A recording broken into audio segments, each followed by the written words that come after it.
From the moment he was born, Charlize Ronan bore the stigma of being the murderer who killed his mother. Yearning for his family's acceptance, he became a knight, surpassing all others, even the men. But he didn't know this would be the source of his tragedy. Every time the emperor declared he would make Charlize a living sword, he believed it was a sign of the emperor's favor. When the day finally came, he readily agreed. He never imagined becoming a sword meant becoming a literal one. Shackled and chained, he was locked away in a lightless cell, forced to consume ashlight fragments, harvested from monsters, and brimming with the power of creation. Day after day, Charlize became the sole survivor among countless test subjects. His body transformed entirely into steel, forged into a magnificent blade. But the horror was this: his consciousness remained. The emperor, using his family as leverage, commanded his obedience. He didn't want to kill, yet he became the emperor's instrument of death. Generation after generation of royalty built their glorious achievements upon his suffering. They were lauded as heroes. Only he, fully aware, was tormented by the guilt of the slaughter. Despair and agony consumed Charlize as he prayed to the gods for another chance at life. He prayed to punish those who dared to defy the Creator, to no longer be a cursed sword. His anguish and countless pleas finally reached the gods. When he opened his eyes again, he found himself in flesh and blood. His first instinct was to find a mirror, but after 400 years as a sword, he had forgotten how to walk. He scrambled desperately towards the mirror, and only when he saw his youthful face did he believe he had truly returned. For 400 years, he had been nothing but a weapon safeguarding the empire. Simply because the emperor desired glory and prosperity for the empire, he had endured such torment. Not a single person felt any remorse for him. The reflection in the mirror twisted with rage. He swore vengeance. He would drag the empire into an endless abyss, forcing its citizens to lament their existence in such a nation. Charlize's mother had died, giving birth to him, and his family had placed the blame squarely on his shoulders. In his previous life, to earn their affection, he had honed his prodigious talent and tireless efforts to become a master swordsman. Now, he no longer held such naive desires. He had done nothing wrong. Before his rebirth, he loathed summer, often remaining indoors. His mother had died in childbirth during the summer months. Now, things were different. He had a body again. He stepped out of his self-imposed confinement. Even knowing from a maid that his father was returning, he felt no desire to avoid him. He refused to waste any emotion on them. Charlize gazed at the brilliant sun, feeling the ashlight power within him. It hadn't vanished with his rebirth. Over centuries, the magic had become intertwined with his very soul. He could confidently say that with this power, he was formidable. A clang broke his contemplation. He turned to see a sword that had flown through the air. He picked it up, swinging it expertly, his gaze fixed on the blade. He addressed the hurrying knight without turning. "Seems you lost your grip during a spar." The man shamefacedly admitted it. Charlize realized then that in his past life, he had misinterpreted that look as disdain. Now he saw it for what it was: envy and shame. From birth, he'd had no tutor. The sword duke's aversion to training him was one reason. The primary reason, however, was that no one was capable of teaching him. He walked slowly towards the training grounds. Instructing the knight who had dropped his sword, Charlize found that centuries of bloodshed had honed his perception. Coupled with the power of the monster fragments, he could instantly discern another's strengths and weaknesses. Returning to the mansion from the training grounds, he summoned all the maids. His voice, cold and haughty, filled the room. "You've already guessed why I've called you here, haven't you?" The soft yet oppressive tone made the maids cower, none daring to speak. Charlize began to remind them, one by one, of their transgressions. The scalding tea deliberately spilled on him, the mice placed in his blankets. There were those who'd slipped insects into his soup, those who'd ripped his dress to humiliate him. One by one, the perpetrators of these cruelties knelt before Charlize, begging for forgiveness. Charlize, however, merely smiled, a gentle, chilling curve of his lips. "If only you'd known, then what you know now," he murmured, the soft words belying the steely glint in his eyes. His decision was absolute. "You are all dismissed. Born a duke's child, entitled to every luxury and affection." Charlize found himself utterly alone on his birthday. This solitude, however, was not unexpected, nor did it disappoint him. He had been pampered his entire life, a gilded cage built to break him. But his purpose was clear: to make the royal family pay. Tucking away the completed application for the royal tutor position, Charlize went to visit his mother's memorial. Today also marked the anniversary of her death. Gazing at the elegant, dignified face in the portrait, Charlize spoke to the mother he had never known, sharing his decision. He would live this life on his own terms. His plan for revenge was already meticulously laid out. This was a dark path, one with no return. Today, standing here, he truly severed ties with his former self. As he left, he unexpectedly encountered the awkward knight with the flying sword. The knight stammered a birthday greeting. Perhaps he was the only one who would offer such a sentiment. The servants feared him, afraid to even meet his gaze. Charlize paid them no mind. Rounding a corner, he came face to face with his father and brothers. Their eyes, as always, held a cold disdain. But unlike before, Charlize met their contempt with indifference. As they passed, a voice called out Charlize. Turning, he saw his blonde-haired brother, the only one in his family who had ever shown him any kindness. But 400 years had passed. His brother had long forgotten his name. As his brother questioned why he hadn't offered a greeting, Charlize's eyes hardened with disgust. "Because you are not worthy," he stated coldly. Once, Charlize had been a girl who smiled easily. But that bright smile had long since faded, eroded by the torture of the past 400 years. Since making an example of those maids, dismissing them without hesitation, Charlize's authority within the Duke's household had grown considerably. No one dared underestimate him now. The head maid fawned over him, and, step by step, he gained control of the entire ducal estate. For 2 years, he dedicated himself to honing his potential, strengthening his magic circles, and securing the position of royal tutor. Even the student he would teach was a carefully chosen piece in his elaborate game. The 13th prince of the empire. Just as in his past life, this prince was a prodigy destined to rule. Intelligent and decisive, yet also suspicious and cruel, the future emperor would ruthlessly eliminate any opposition, becoming his tutor, guiding him to the throne, and shaping him into a tyrant. This was a crucial part of Charlize's plan. In his past life, Charlize had possessed unparalleled talent, becoming the undisputed greatest swordsman in the empire. Yet, the royal family, using magic and a shard of a monster, had forged a cursed sword. For 400 years, he had been forced to kill. Reborn, he lived only for revenge. 2 years of meticulous planning had led him to this moment, becoming the 13th prince's swordsmanship instructor. To avoid the tragedies of his past, despite his already masterful swordsmanship, he had leveraged his family's influence to become an honorary knight. This was the first and last time he would use his family's power. From this day forward, all debts and grievances with them were settled. Today was his first meeting with the 13th prince, Dylan.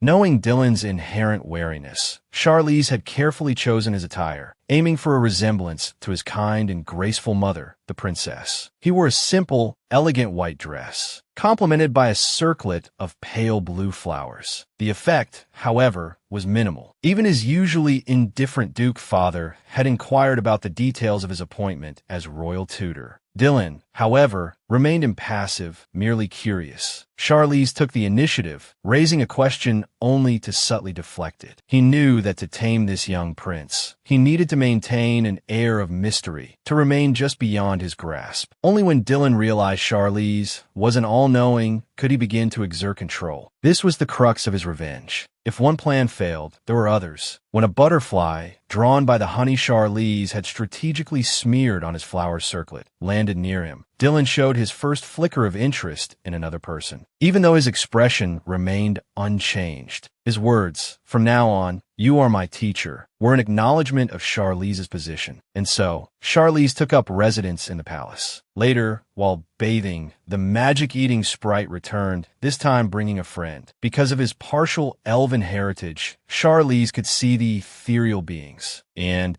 possessing seemingly limitless magic, he greeted them with a warm outpouring of power. The tiny sprites danced gracefully, expressing their gratitude as they basked in the gentle magic of the kind and charming Charlize. Watching their departure from the corner of his eye, Charlize mused that their grateful nature might prove useful to him someday. He hoped everything would go smoothly, but things rarely go as planned. As he closed his eyes, contemplating how to handle the shrewd and intelligent young prince, a chilling wave of murderous intent washed over him. With agile grace, he dodged the attack, his hand flashing out, a blade appearing as if from nowhere, striking the assassin dead. He couldn't help but find it ironic. Everyone whispered that he was nothing more than a knight in name only. Charlize sighed, offering a silent explanation to the lifeless assassin. An honorary knight was still a knight, after all. With a complicated mix of emotions swirling within him, Charlize used his magic to cleanse the scene. He hadn't expected an assassination attempt on his first day as a tutor, and the list of suspects was long. Dylan had always been unassuming, never displaying the cunning and martial prowess expected of a future king. But now, Dylan's decision to begin sword training was a clear declaration of his intent to enter the fray for the throne. Charlize didn't need to guess. Dylan was undoubtedly facing his own assassins at this very moment. But rushing to his aid would expose Charlize's true abilities. He trusted his instincts, certain that his solitary presence served a purpose. And indeed, when he ventured out again after bathing, he found Dylan in the quiet stillness of the night, calmly dispatching his own attackers. A silent duel of masters, each vying to maintain their carefully constructed facade. A master swordsman, his skills unmatched, yet forced to hide his true strength, playing the role of a pampered honorary knight, all to gain proximity to the seemingly innocent and unambitious 13th prince. Only Charlize, reborn with the knowledge of his past life, knew the depths of Dylan's cunning and ambition. Each aware of the other's hidden depths after the assassination attempts, both Charlize and Dylan braced themselves for the inevitable questioning. Yet, Dylan made no mention of the attack,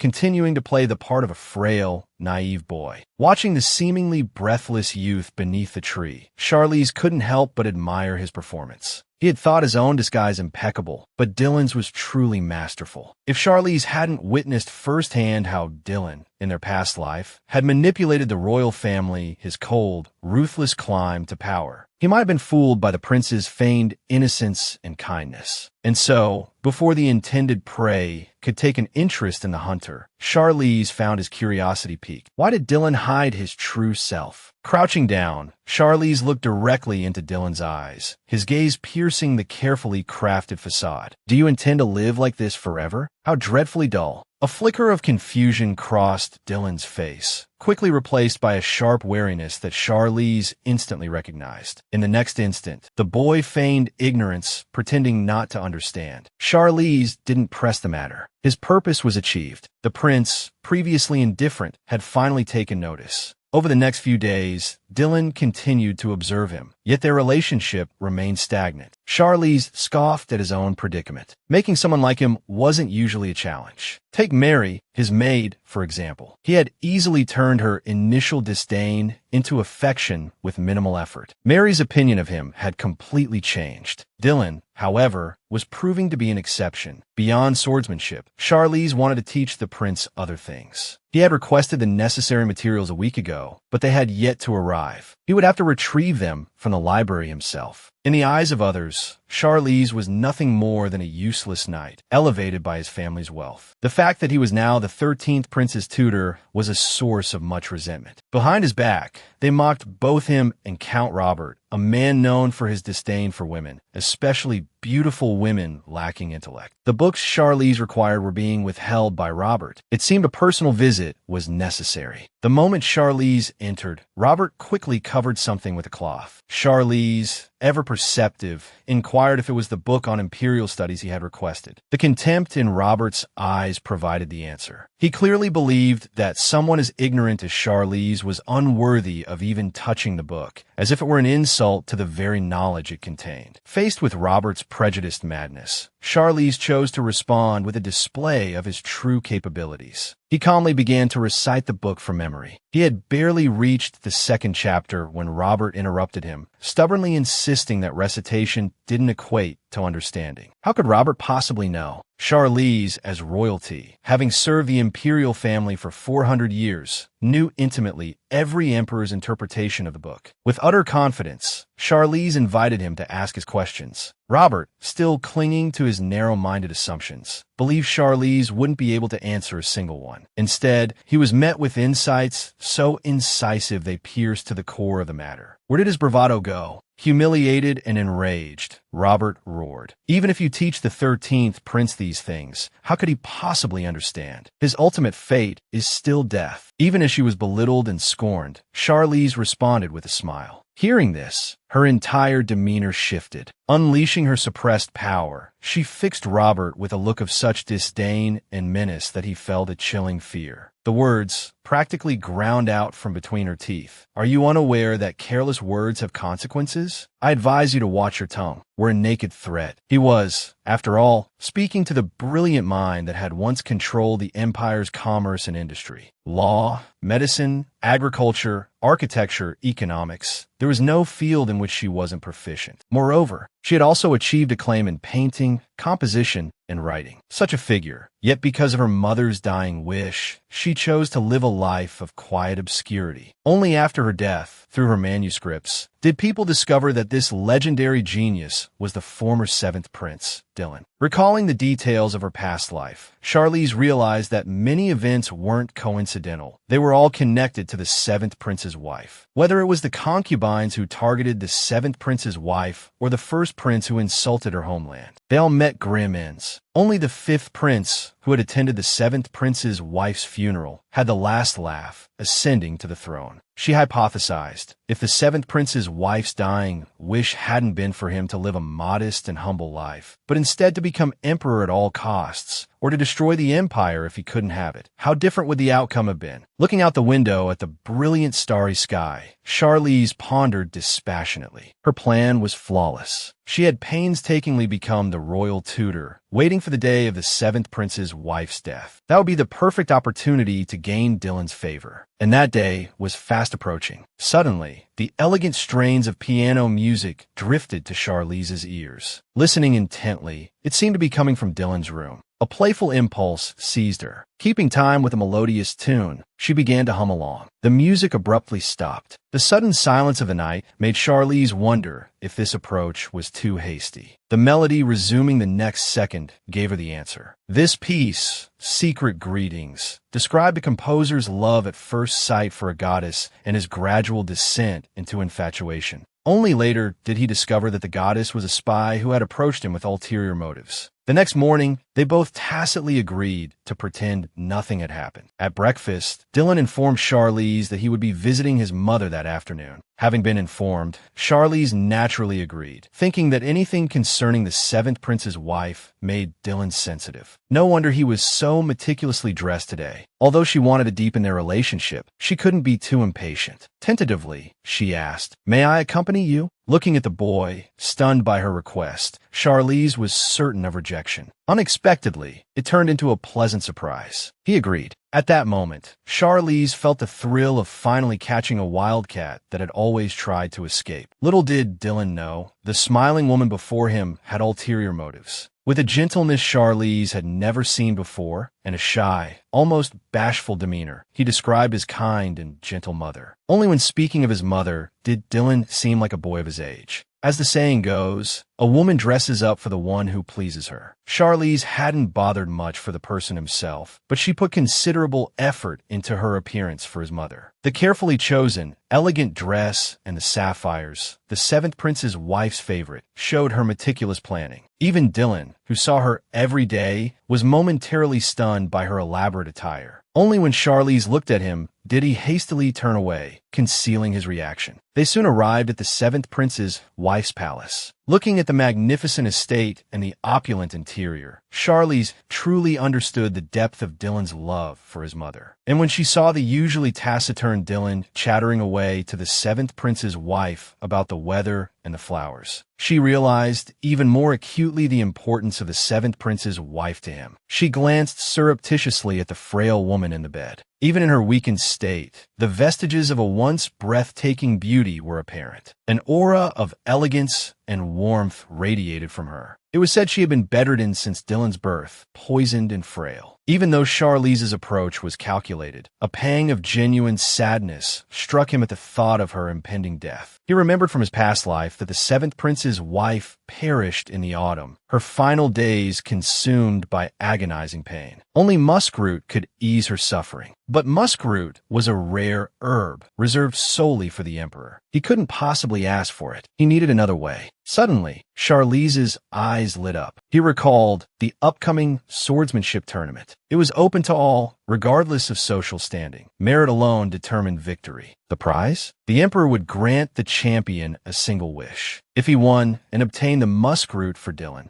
Dylan would surely be indebted to him. Meanwhile, the casual conversation between mother and son drew to a close. The seventh prince's wife inquired about Charlize, who stood nearby. Dylan glanced towards the visibly nervous young woman, finally releasing his mother's hand. "This is my tutor," he introduced. Charlize stepped forward and bowed, introducing herself to the prince's wife. The seventh prince's wife smiled warmly, sighing. Dylan had, unknowingly to her, reached the age where he required a royal tutor. With the humility of any loving mother, she expressed her hope that the tutor would guide her often inadequate son. Charlize demurred, offering genuine praise for Dylan's exceptional qualities. Reassured, the prince's wife gestured for Charlize to come closer. Charlize hesitated for a moment before taking the frail hand offered to her, promising she wouldn't betray the woman's trust. Though thin, the seventh prince's wife's hand was surprisingly warm. The warmth radiated from her fingertips to Charlize's core, a searing, almost painful sensation. A heavy weight settled in his chest. This frail mother simply wanted her son to see her at her best. But such moments were fleeting. Dylan was only permitted brief visits with his mother, separated by long stretches of time. Leaving the seventh prince's wife's palace, Charlize watched Dylan's silent form ahead, pausing his own steps. He waited for Dylan to turn to seek him out, but Dylan's azure eyes held no question, only a quiet patience as he stood in place. Charlize sighed inwardly. He would ask nothing, as always. Only the thirsty dig for water, after all. With a small smile, he approached Dylan. He spoke plainly, confirming Dylan's assessment of his mother. The seventh prince's wife was indeed as kind and gentle as Dylan believed, a woman worthy of respect. In that moment, Dylan's heart stirred. Bathed in sunlight, the young woman before him seemed to exude a captivating floral fragrance. Her deep eyes, like the night sky, held a mesmerizing allure, capturing his attention. Perhaps it was because she had perfectly inherited the Duchess's breathtaking beauty. That beauty, he knew, often drew the gaze of all who beheld her. But Dylan understood that his current fascination wasn't solely due to her appearance. Charlize felt unlike anyone he had ever met, like a rose with thorns, or more accurately like a sword. After sincerely thanking Charlize for her words, Dylan began to open up. He admitted that he found her mysterious and had been observing her. He trailed off, leaving his thoughts unfinished. Charlize was entirely unsure what he meant to say, but this was the first time Dylan had expressed any opinion of her, so there must be a purpose behind it. Detesting riddles, Charlize spoke frankly, inviting Dylan to ask her anything he wished. The young prince seemed startled, a faint blush coloring his cheeks. He turned his head away, silent, frustrated by the stalled progress. Charlize considered what she could reveal and took the initiative. Stepping closer to Dylan, she said, "Your Highness, while observing you, I've also placed great hope in you. From the moment you were entrusted to my care." Dylan simply stared, speechless, at the increasingly radiant young woman. Their first moment of genuine conversation ended abruptly. The phrase, "No, no, die," perfectly described the Empire's ninth prince. Instead of enjoying a life of pampered luxury, he insisted on making a spectacle of himself at the 13th prince's residence. Ignoring Dylan completely, the uninvited prince immediately addressed Charlize as a disgrace to the Roland family. However, upon seeing the legendary royal knight's stunning beauty, his eyes widened, and he spoke with a newfound lightness. He suggested that Charlize had likely secured her position as royal tutor based on her looks rather than skill, prompting a sharp retort. Charlize coolly suggested he examine her tutor application himself. This subtle rejection only seemed to embolden the ninth prince. He patted the empty space beside him with a frivolous air. "Charlize, come sit and have some tea." Charlize, who had been treated with courtesy by Dylan until now, felt a wave of revulsion. She maintained her composure, however, and glanced calmly at Dylan, whose expression remained neutral. She knew he wouldn't intervene. But it didn't matter. She knew this repulsive creature would eventually meet his demise in his pursuit of the throne. The ninth prince's loathsome voice droned on beneath her. I'm far superior to that wet-behind-the-ears brat. Why not become my knight? You seem to like swords. I could bestow upon you the title of Sword of the Ninth Prince. You know, there's a wise saying, those whom the gods wish to destroy, they first make mad. In her past life, it was the desire to become the emperor's sword that had led Charlize down a ruinous path. The ninth prince's words dredged up those unpleasant memories. Her eyes, devoid of emotion, fixed on him, oblivious to the minefield he was treading. The ninth prince seemed to think this title was a rare honor for a female knight like Charlize. His words echoed those of the emperor in her previous life. During those unbearable years, she had been stripped of all human dignity, treated as nothing more than an object to be used and discarded. Dark emotions threatened to erupt. Her voice, cold and sharp, cut through the air. Becoming a sword, Your Highness? Do you mean that sincerely? Have you ever even held a sword? The rapid-fire questions momentarily stunned the simple-minded prince. Before he could react, Charlize had reined in her dark emotions, replacing them with a pleasant smile. Her voice, gentle yet firm, rang out. I'm a member of the Roland family and the 13th prince's tutor. Even you, a prince, cannot insult me so. Furthermore, you have insulted my student. The ninth prince, who had been momentarily captivated by her smile, finally realized his misstep. Charlize's smile vanished, replaced by a sharp gaze as she formally requested a duel. Jingpeng, momentarily taken aback by her intensity, readily agreed to the challenge. After all, an honorary knight was still a knight. He was certain that Charlize was nothing more than a pretty, swordless ornament. The narrator certainly hoped he wouldn't be crying too hard tomorrow. The news of a duel between an honorary female knight and a prince's escort knight caused a stir. No one expected Charlize to win, including Dylan, who had remained silent until now. His quiet utterance of teacher was enough for Charlize to understand his concern. She returned his worried look with a reassuring smile. Murmurs rippled through the crowd. Many felt the duel was unfair. The ninth prince, having delegated the duel to his escort, preened at the side. Lady Ronan was the one who proposed the duel, he declared smugly. The crowd still felt it was unfair. No one believed the beauty had any chance against the beast. So, when Charlize effortlessly lifted the heavy sword from the weapon's rack, a collective gasp swept through the onlookers. Charlize's opponent remained unconcerned. Even when she offered him the first strike, he arrogantly assumed he could defeat her with a single blow. He intended to show mercy, but his swift attack betrayed no such gentleness. Charlize easily dodged the blow. Her expression remained impassive as she delivered a scathing remark. Is that all you've got? The taunt was the final straw, enraging the beast. As the man launched another attack, his teeth bared in a snarl. Everyone present could sense the killing intent radiating from his sword. Fear for Charlize rippled through the crowd.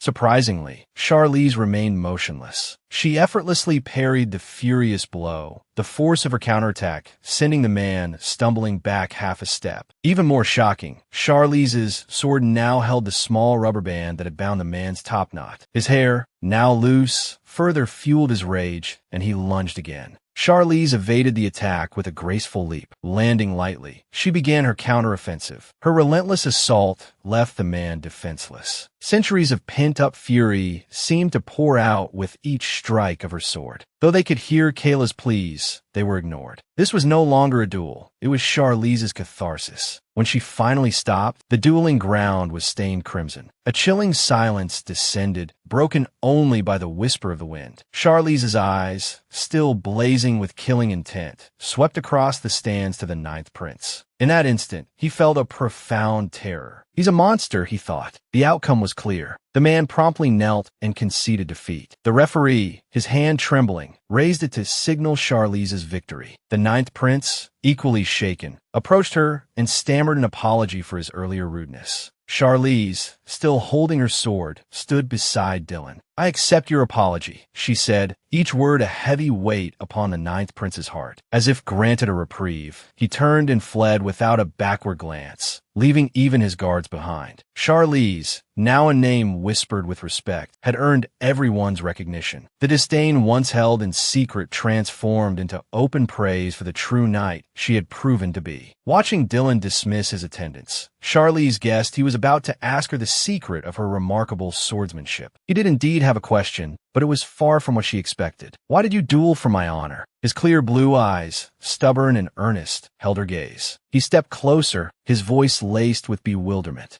Do you have another reason? And why did you say that the way I live is meaningless?" With each advancing step, Charlize felt a subtle pressure emanating from him. A moment later, a composed smile touched her lips. Taking the lead, she leaned close to Dylan's ear, whispering, "Because we're the same kind of people. That's why I understand you so well." Dylan acknowledged Charlize's skill with the sword, but he didn't believe they were alike. Charlize stepped back and began to dissect Dylan's carefully constructed persona. "You've always been confident in yourself. From childhood, you never doubted you would ascend to the throne. Your talent is your secret, one no one knows or cares about. You don't need anyone's approval. You meticulously plan everything, precisely mapping out your future." Dylan stared, astonished, at the girl who had so accurately analyzed him. Then she spoke of herself. "From a very young age, I knew I was exceptional, someone of inherent worth. Because I was so gifted, I longed for the ordinary life of a commoner." The similarity of their experiences began to shake Dylan's earlier denial. Could Charlize truly understand him? "It's easy to obtain anything you desire, but that breeds a sense of weariness," Charlize added, hitting the mark. "From an ordinary person's perspective, easily obtaining everything is fortunate. But for someone like us, it's different. I wondered if living like an ordinary person would be more interesting. So I hid my true abilities, disguised myself as one of them. But being surrounded by those who don't appreciate you is even more tedious." Dylan couldn't deny her soul-piercing analysis. He readily admitted it. Charlize continued, "It's precisely because we are the same that I fought for your honor." Her blunt words widened Dylan's eyes. Before he could react, Charlize leaned closer, her voice a near whisper, as intimate as a lover's murmur. "Whether you're wary of me or ignore me, I accept it, but you could also try letting down your guard. I think the latter is preferable." They were so close now, their breaths mingling.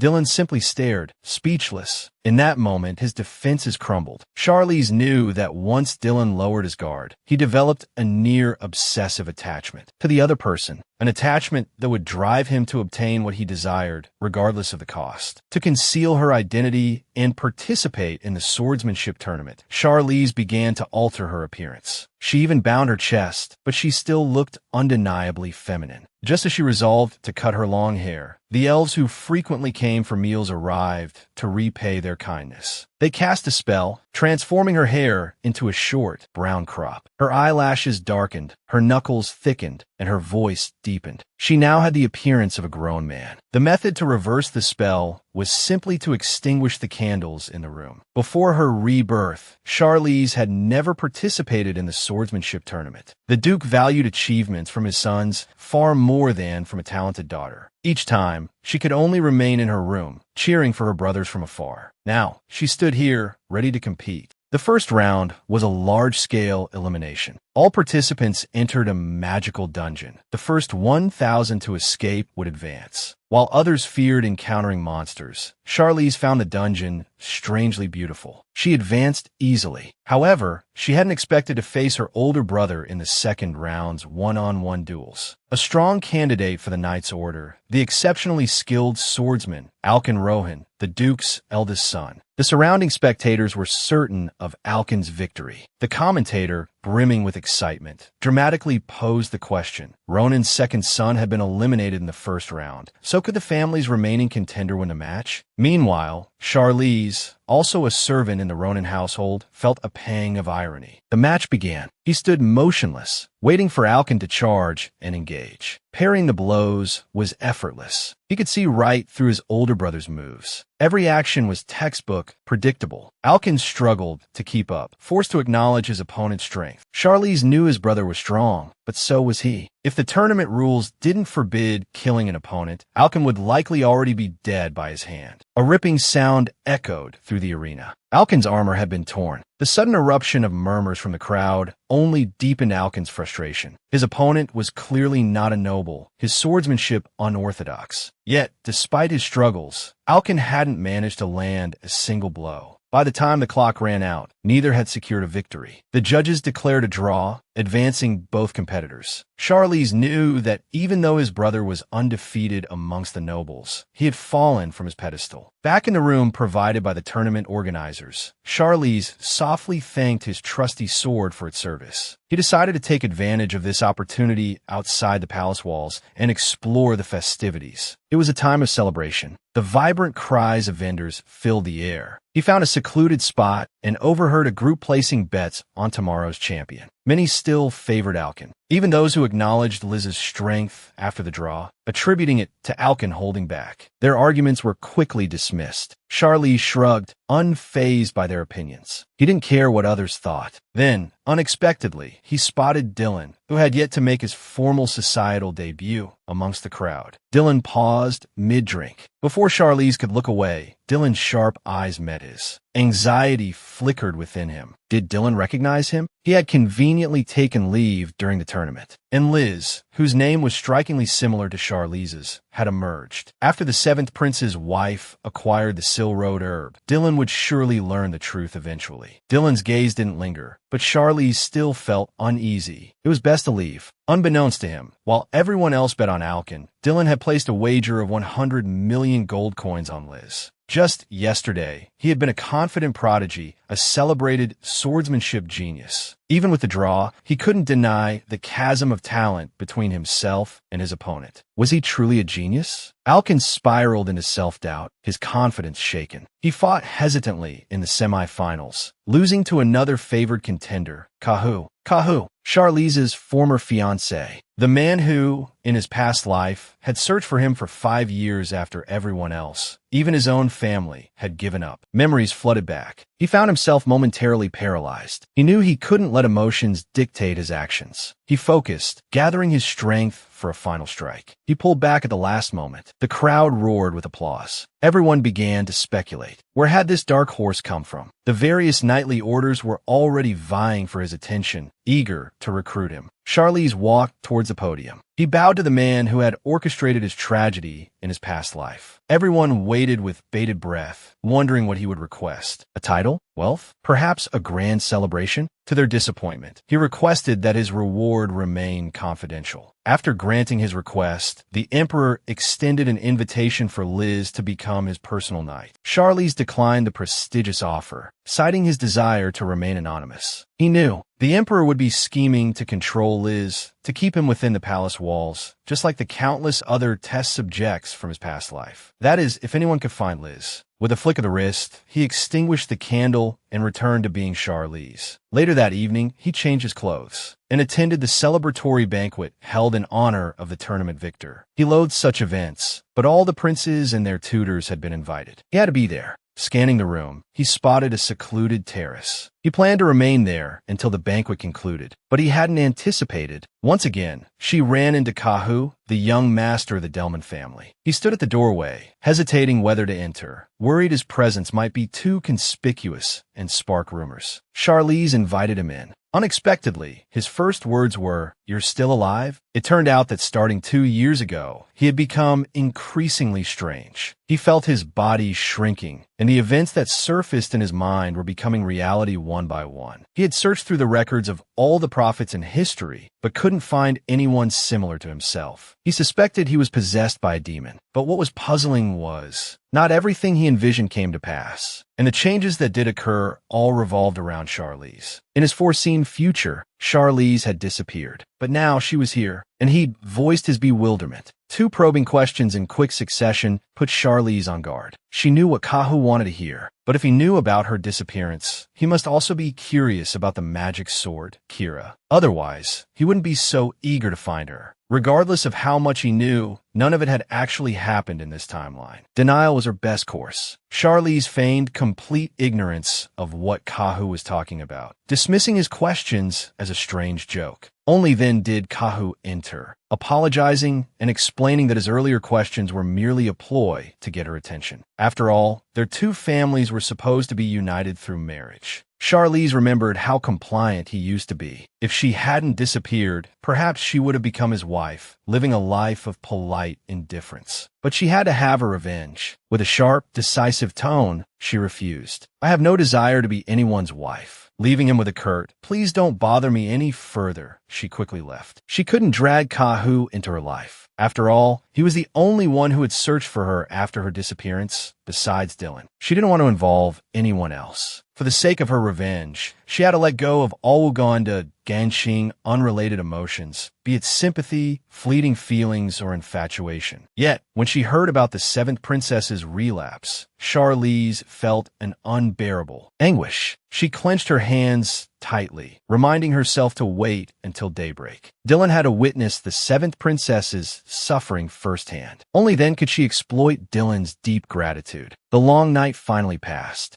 Dylan had a servant girl inform her that he couldn't attend her lesson today due to the seventh princess's condition. This was the moment Charlize had been waiting for, a legitimate reason to offer the Shilu grass. As his tutor, she should be by his side. Meanwhile, chaos reigned at the seventh princess's residence. The physicians had deliberated all night, but hadn't found a solution. So, when Dylan emerged, Charlize saw him looking haggard and exhausted. She stated directly that she had something to give him. As intelligent as he was, Dylan quickly guessed what Charlize had brought in such haste. But even though he had anticipated it, Dylan was still shocked when he saw the Shilu grass. "Was this what you sought by winning the swordsmanship competition?" Her silent acquiescence was confirmation enough. Dylan found Charlize increasingly unreadable. Why did she approach him? And why give him the Shilu grass? He didn't wait for her answer, but quickly left, instructing the servants to prepare the medicine for the seventh princess. In that brief interval, the seventh princess requested to see Charlize, the one who provided the Shilu grass. Her voice, faint as a whisper, was barely audible. Charlize had to lean in close to hear her. "My son, I entrust him to you, teacher." The princess's voice was soft, but her words were heavy, each one striking Charlize's heart like a blow, leaving her breathless. With mixed emotions, she agreed. Originally, she had done this to turn Dylan into a tyrant. She hadn't expected to inadvertently guide him down a righteous path. In her past life, the seventh princess had passed away while Dylan was still desperately searching for the Shilu grass. He hadn't been able to ease his mother's pain or give her a proper farewell. Guilt and self-reproach had tormented him his entire life. This time, Charlize had changed that. The seventh princess was free from pain, and Dylan remained by her side, accompanying her through her final moments. The funeral hall was eerily quiet. Fearful of the second princess's influence, no one dared to come. A week passed. Only Charlize remained, quietly accompanying Dylan. Once again, her attempts to persuade him to eat were unsuccessful. Then, she encountered the fifth prince, who had come to offer his condolences. In the previous timeline, the fifth prince had arrived on the final day. Looking at the grief etched on Dylan's face, Charlize was suddenly struck by the realization that Dylan was just a 14-year-old boy. This time, as someone deeply involved, Charlize truly understood the heavy weight of mourning alone. The oppressive atmosphere prompted her to step outside for some air. As she prepared to return to Dylan's side, a soft rain began to fall. She encountered the young prince, also caught in the downpour, searching for her. He handed her the seventh princess's will. Charlize's eyes widened silently. The contents had changed. In her past life, a single letter from her mother had been enough for her to abandon the throne and live a quiet life. But this time, with Charlize's influence, the will, once a plea for a humble and quiet existence, now urged, "Do what you want to do. Live freely in my stead." These words weren't just the seventh princess's advice to Dylan. They were also what Charlize longed to say to him. Dylan, still unsure of his own desires, asked, "You must have something you want to do, right?" Charlize's heart pounded in her chest. She carefully tucked the will away. With a knight's salute, dropping to one knee, she earnestly implored Dylan to become the emperor. She would be the first knight, the one to guide the empire's growth. Proper protocol called for a formal ceremony. The knight presenting their sword, the monarch placing their hand upon the kneeling knight's head and swearing an oath. But how could Dylan treat his teacher in such a formal manner? Instead, he knelt, took Charlize's hand, and pressed a reverent kiss to it. "Teacher," he murmured, "then please become mine. I have only you left." His pale, handsome face, washed clean by the rain, looked both sorrowful and vulnerable. From this moment forward, the power of choice, the weight of destiny, rested in Charlize's hands. Once the mourning period for the seventh princess had passed, Dylan finally asked Charlize what she desired. Having waited for this moment, Charlize whispered, a frantic edge to her voice, "To crush the world beneath my heel, to rule the empire, and then to destroy it." Charlize wasn't just asking Dylan to become a tyrant. She wanted him to destroy himself and his empire along with it. Faced with such a monstrous request, Dylan's expression remained placid, as if Charlize had merely decided what to have for dinner. He calmly confirmed, "Is this your wish?" Upon receiving her affirmation, he gave his own. "Then as you wish." She was the daughter of a noble duke, born to be cherished and pampered. Yet, her birth cost her father his beloved and her brothers their mother. They loathed her, ignored her, yet she desperately sought their approval. She believed that achieving greatness would earn their recognition. She became the empire's greatest swordsman, but instead of family acceptance, she was branded a demonic swordsman by the emperor. For 400 years, she was tormented by slaughter. Reborn, she no longer yearned for familial affection. Her heart held only vengeance. Her indifference startled them. They even questioned why she didn't greet them. But did they deserve it? A whole month passed after Charlize left for the palace before her father even noticed her absence. It was only because Charlize had always strived to create opportunities to see him. He summoned a servant to inquire about her well-being, and then realized he had never once called his daughter by her name. To him, Charlize was a word tinged with sorrow. It was the name his deceased wife had chosen. If she were still alive, they would surely be a happy family. But there were no ifs. Since Rachel's death in childbirth, their family had been fractured. His heart remained unmoved, a stagnant pool. Learning that Charlize would never return to the ducal estate evoked a flicker of something complex within him. Yet, whether she returned or not, what did it matter to him? Charlize's second brother, perplexed by her lack of response, believed he had always treated her well, as an older brother should. He was the only one who didn't treat her like she was invisible. Besides, this was the first time his family had expressed any concern for her. She should be overjoyed. He even presumptuously thought, "Charlize, don't cling to me just because of one concerned letter. I'm about to participate in the swordsmanship tournament. I don't have time to worry about her." Did his conscience not prick him as he uttered those words? Yet, even the day before the tournament, he hadn't received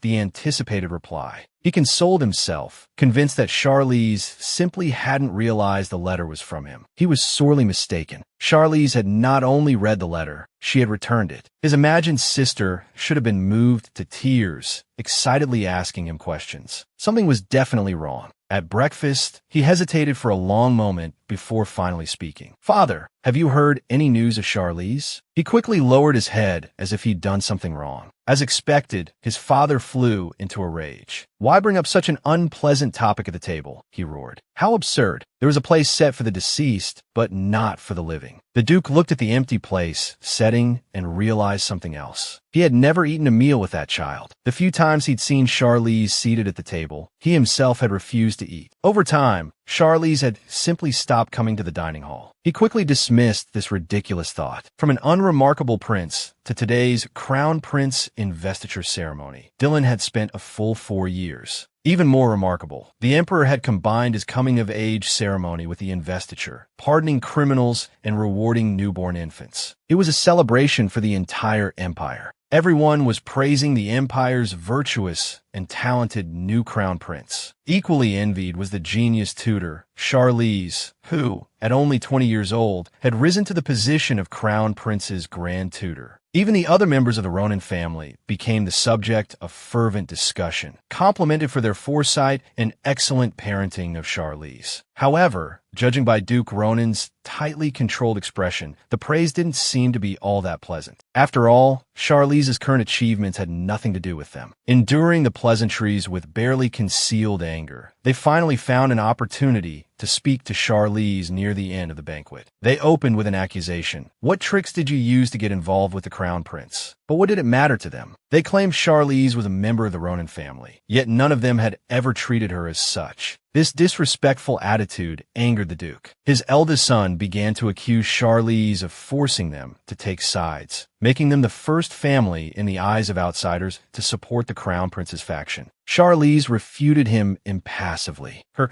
becoming the Grand Tutor had nothing to do with the family. It just so happened that the prince she tutored ascended to the position of crown prince. The Duke interrupted their argument. He approached Charlize, his face contorted in a furious scowl, and warned her that she had better keep a low profile. He, too, would be happy if she had no connection to the Ronin family. Even his second son thought this was too much. After all, only he, having been rebuffed by her several times, understood that Charlize was no longer the little girl yearning for their acceptance. What they didn't expect was Charlize's even more decisive response. "I've been meaning to do the same," she said. "If you could remove me from the Ronin family registry, I would be eternally grateful." There was no trace of petulance in her words. Her elegant composure and nonchalant tone stunned the three men. The blonde second brother quickly intervened, assuming Charlize intended to be adopted into another family. He tried to placate her, saying, "No other family can compare to the Ronins." The implication was clear. Without the Ronin family, she wouldn't survive. Charlize's expression turned sardonic. "Is that so? I've never enjoyed any special treatment from the Ronin family, so I wouldn't know. But I imagine anywhere else would be considerably better." Thankfully, the arrival of the attending servants broke the tense conversation. Before departing, Charlize pointedly emphasized her desire to be officially removed from the family registry as soon as possible. She was more eager for it than they were. She was his teacher and his salvation from a life of fear. Feelings he couldn't express could only be buried deep within his heart. He desperately wanted to become an adult capable of fulfilling his teacher's wishes. Whatever those wishes might be, he would make them come true. Even if her teachings encouraged him to discriminate based on birthright and to approach problems with violence. Even if they instilled in him doubt about the empire and resentment towards the royal family. It was like staining a blank sheet of paper with ink, spreading darkness across its surface. He accepted it all without question, because, to him, his teacher's words were absolute truth. For years had passed, now the crown prince. He remained deeply respectful toward Charlize. The only change was perhaps the unconcealable adoration in his eyes when she smiled. Dylan suddenly reached out and brushed a smudge from the corner of Charlize's lips. The scene mirrored one from Charlize's memory for years prior. Back then, he hadn't been asleep. She clearly remembered the young boy who had reached out to brush a flower petal from her face, only to pull his hand back. This time, he didn't retract his hand. Could it be that their relationship was about to take a new turn? The touch of cool fingers against the softness of her lips sent a ripple of unexpected emotion through Charlize. A strange mix of anticipation and nervousness coiled in her stomach until Dylan, finally removing the smudge, broke the charged silence. It was then that the realization struck her. Dylan had truly become a man. Shedding their formal attire, they began their celebratory dinner, marking Dylan's ascension to crown prince. To commemorate the occasion, Charlize offered to grant him 3 wishes. Dylan, feigning a need for careful consideration, readily listed them all. His first wish was for a pardon from Charlize, a preemptive forgiveness for any future transgression. Charlize, unable to imagine Dylan committing any significant offense, readily agreed. Her easy compliance, however, sent a blush creeping up Dylan's neck. "Ah, youth," she mused, "what thoughts occupy your mind?" His second wish was for Charlize to name the knightly order he commanded. The irony wasn't lost on her. She had handpicked its members herself, a collection of promising swordsmen and resourceful individuals who would prove useful in the future. She had trained and assembled them as a gift for him. Holding Charlize in high regard, Dylan had already chosen a name, Artanek, meaning shadow. Charlize, of course, had no idea that the name she had casually suggested over tea would one day resonate throughout the entire continent. For his final wish, Dylan hesitated, a deep blush coloring his cheeks as he avoided her gaze. After much stammering, the seemingly weighty request was revealed. He wished to hear Charlize sing. Charlize was puzzled by his shyness over such a simple plea. Parting her lips, she began to hum the melody of The Thorny Rose, the same song Dylan had played for her that fateful night. "Please don't discover my secret," she sang. "Let me be your only one, for only I understand you." To her surprise, Dylan joined in, softly humming the rarely heard chorus. "Please don't run away," he sang, his voice a low murmur. "I will treat you well. Come to me. Look at me. Thorns or poison, even my life, I'm willing to bear it all, just to have you." Charlize stared at him, captivated. Even his singing voice was perfect. As their voices blended on the final, poignant line, "Just to have you," Charlize finally offered her congratulations. Then, with a knowing look, she added, "If you ascend to the throne." Dylan waited with bated breath for her to finish, but she left the sentence hanging. "If I had a little sister, I would protect her." These were the words of a young Dante, speaking to his mother years ago. He had envied other children who had younger sisters to call their own and longed for one himself. Yet, he had never protected her. Meanwhile, Duke Ronan, upon receiving the formal request for Charlize's removal from the family registry, was furious. That Charlize had dared to send the application, stamped with the royal seal, was a clear message. The decision was no longer in their hands. The Duke, who had never intended to grant the request, dismissed it as a childish whim. "He always craved our love," he thought, seemingly oblivious to his own role in Charlize's pain. "That old fool is truly wicked," Dante muttered under his breath. "You know he's serious, don't you?" he pointed out, his voice barely a whisper as he observed his family's indifferent expressions. He received 2 icy glares in response. "Haven't we been too cold to him?" Dante pressed, his voice gaining a sliver of courage. "Isn't he just acting out?" The three began to discuss solutions. Dante suggested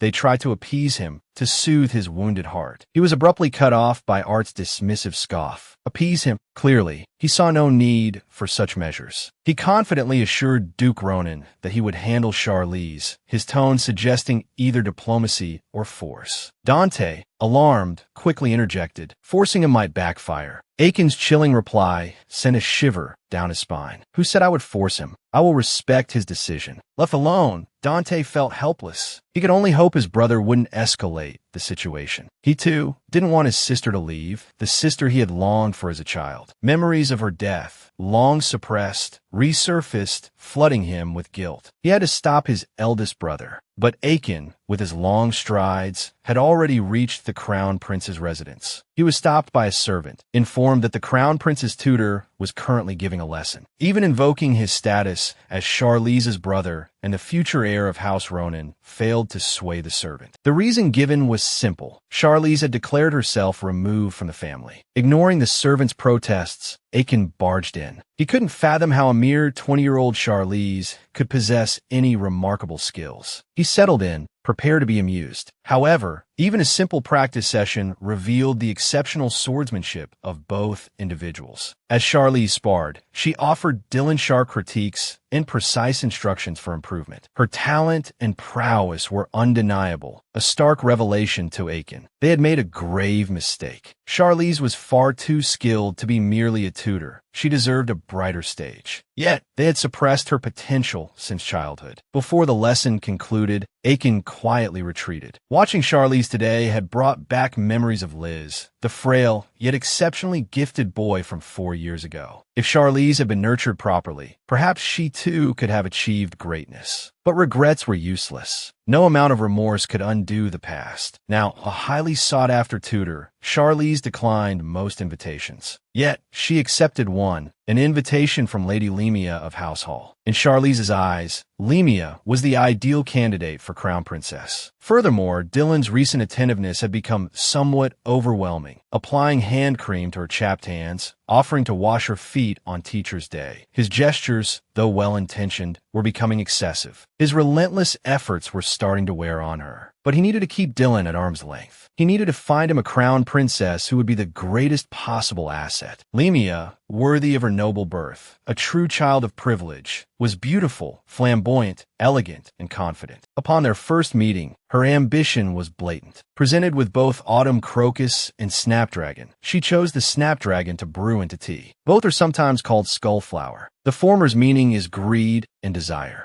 The latter signifies that the best time has already passed. It was a clear message to Charlize. Her happy times with the crown prince were over. She shouldn't be greedy. She should leave quickly. Lemia's transparent expression, unable to hide her scheming, struck Charlize as almost endearing. He admired her boldness, unfazed by her thinly veiled insult. He responded to Lemia with orchids, flowers symbolizing a noble woman. And so, they reached an understanding. He would help her secure the position. But were they certain they didn't need to ask the person most involved for his opinion? When Dylan saw the information about Lemia on Charlize's desk and heard him plainly state that she was the ideal candidate for Crown Princess, Dylan nearly stumbled, his breath catching in his throat. He could scarcely believe it, asking in disbelief, "You want me to marry Lemia?" The affirmative answer came, delivered with a disconcerting calmness. Charlize wondered, was Dylan dissatisfied? Dylan took Charlize's hand, his expression serious. "Let me ask you again," he said. "Do you want me to marry her?" The light touch against his palm reminded Charlize of their first meeting. He had brushed his hand against hers in just the same way. Charlize swiftly withdrew his hand. "Yes," he answered firmly. "I want you to marry her." In that instant, Dylan looked like a small, abandoned puppy. He thought to himself, with bitter irony, so it's true then. What Charlize didn't see, after Dylan left, was the terrifying darkness that momentarily consumed the young prince's face. The next day, Lemia tearfully and desperately begged to be released from the prospect of becoming crown princess. Her reason? She already had a lover, a commoner, to whom she had given her heart and body. Without him, she claimed she couldn't live. Looking at Lemia, now completely devoid of her previous arrogance and confidence, Charlize couldn't help but think it was all a charade. He pressed her, asking,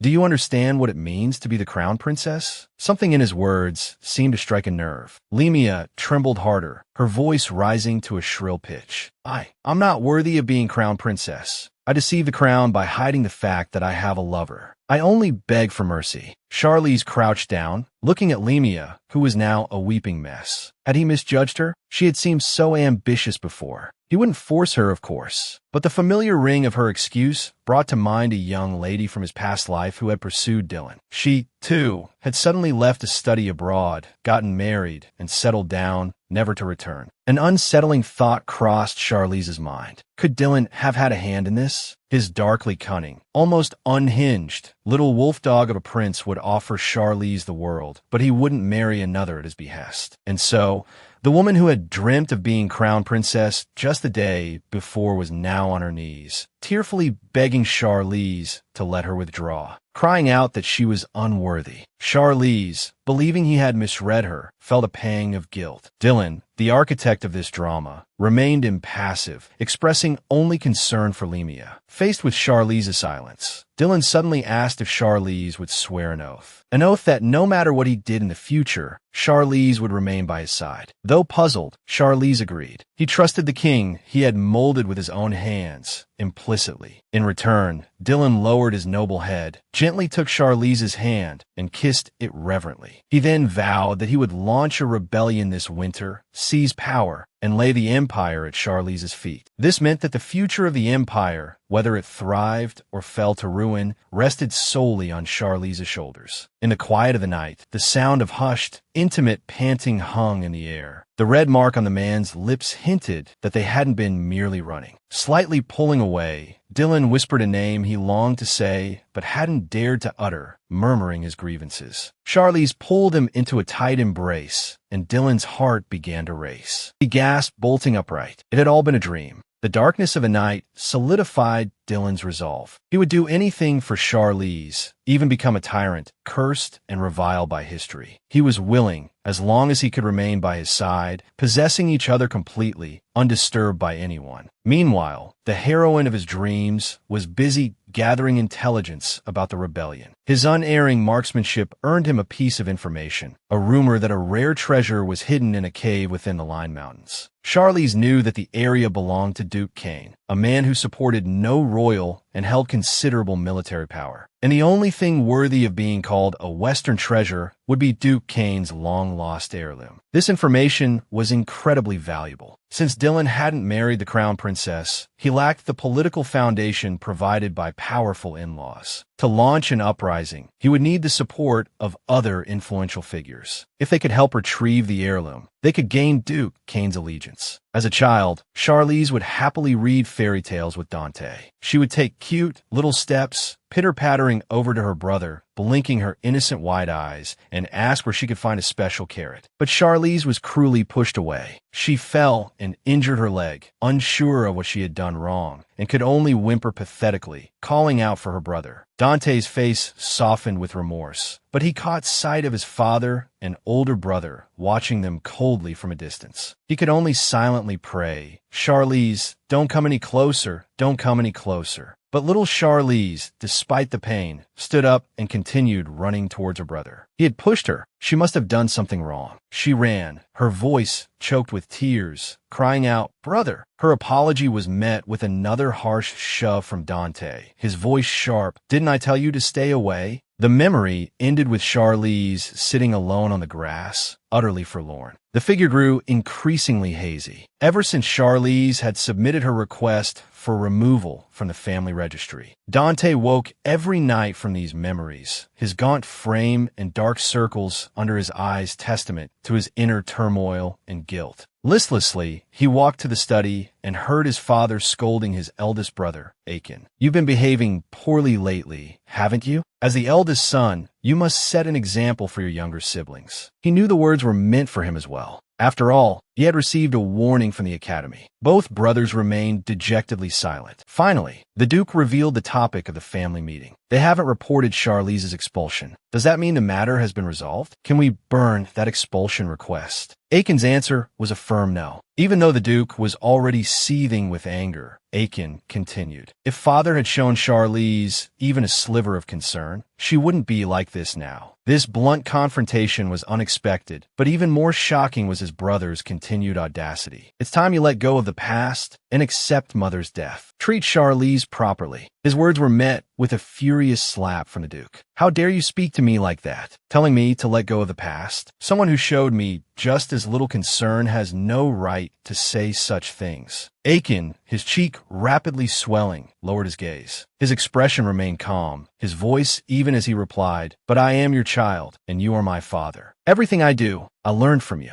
Surprisingly, although the Duke was still furious, he didn't say another word and left the study alone. Aiken, dabbing at the corner of his mouth with a handkerchief, resolved to win Charlize back, no matter the cost. The Crown Prince's investiture ball was just a few days away. They would seize this opportunity. Her birthday was also approaching. Giving her a gift at the ball seemed like a good idea. Expensive gifts were easy to acquire, but lacked sincerity. Girls like flowers. Black roses would be perfect for Charlize. Together, they made this delightful decision. The captivating melody and their perfectly synchronized steps drew even more attention to the already striking pair. Everyone remarked on how well suited they were, and rumors of their impending engagement began to spread. Charlize, unable to refuse the first dance due to etiquette, only wanted this dance with her former fiancé to end quickly. She couldn't explain it, but a shiver ran down her spine. Perhaps if she looked up, she would see Dylan's face, dark enough to curdle milk. Dylan was bothered that his teacher's first dance wasn't with him. Noble ladies usually dance their first dance with a knight escorting them. He had only been gone for a moment, and someone had already beaten him to it. As the song ended, Dylan swiftly crossed the room and possessively wrapped an arm around Charlize's waist. "Charlize," he began, and it was the first time he had ever used her name. "I need to speak with you." She had a hunch Dylan was showing off, but to whom? The room erupted in a cacophony of whispers, everyone speculating about the reason behind Dylan's bold move. The most popular theory was that Charlize had stumbled, and Dylan, ever the chivalrous prince, had simply steadied her. Praises of the Crown Prince's inherent goodness and upstanding character began to circulate. Only Keiho, who had just danced with him, knew the truth. The Crown Prince was a predator with sheathed claws. The current royal family was vastly different from the one she knew in the future. If Charlize hadn't intervened, the fifth prince, not Dylan, would be the heir. It was to unravel this mystery that she had asked Charlize for a dance. Meanwhile, Dylan, wanting to speak with Charlize, earnestly apologized for touching her without permission and for using her name. Before Charlize could respond, Dylan, flustered, blurted out something about his earlier granted wishes. Charlize was amused. Was this what he considered a transgression? As far as she was concerned, the future ruler of the kingdom could call her by her name whenever he pleased. Dylan, however, insisted on maintaining a respectful distance, claiming he held her in too high esteem. Though Charlize felt such formality was unnecessary, she indulged him, a hint of fondness in her expression as she accepted his apology. She simply didn't understand why he had suddenly used her name. Because, for a long time now, I've wanted to say your name, Dylan confessed, leaving the second part of his thought unspoken. And I want to hear you say mine. Charlize realized she had been blinded by jealousy and possessiveness. The feeling was unfamiliar, but one thing was certain. She was happy because he was happy. And when she saw him with other men, a deep unease settled within her. As if seeking reassurance, he pleaded, "Teacher, even just once, could you call me Dylan?" Looking at Dylan, his face flushed crimson, Charlize asked, "Is this another one of your wishes?" He vehemently denied it, the lie evident in his tone. Charlize, the pragmatic warrior, didn't call him Dylan. Unlike the ageless magic sword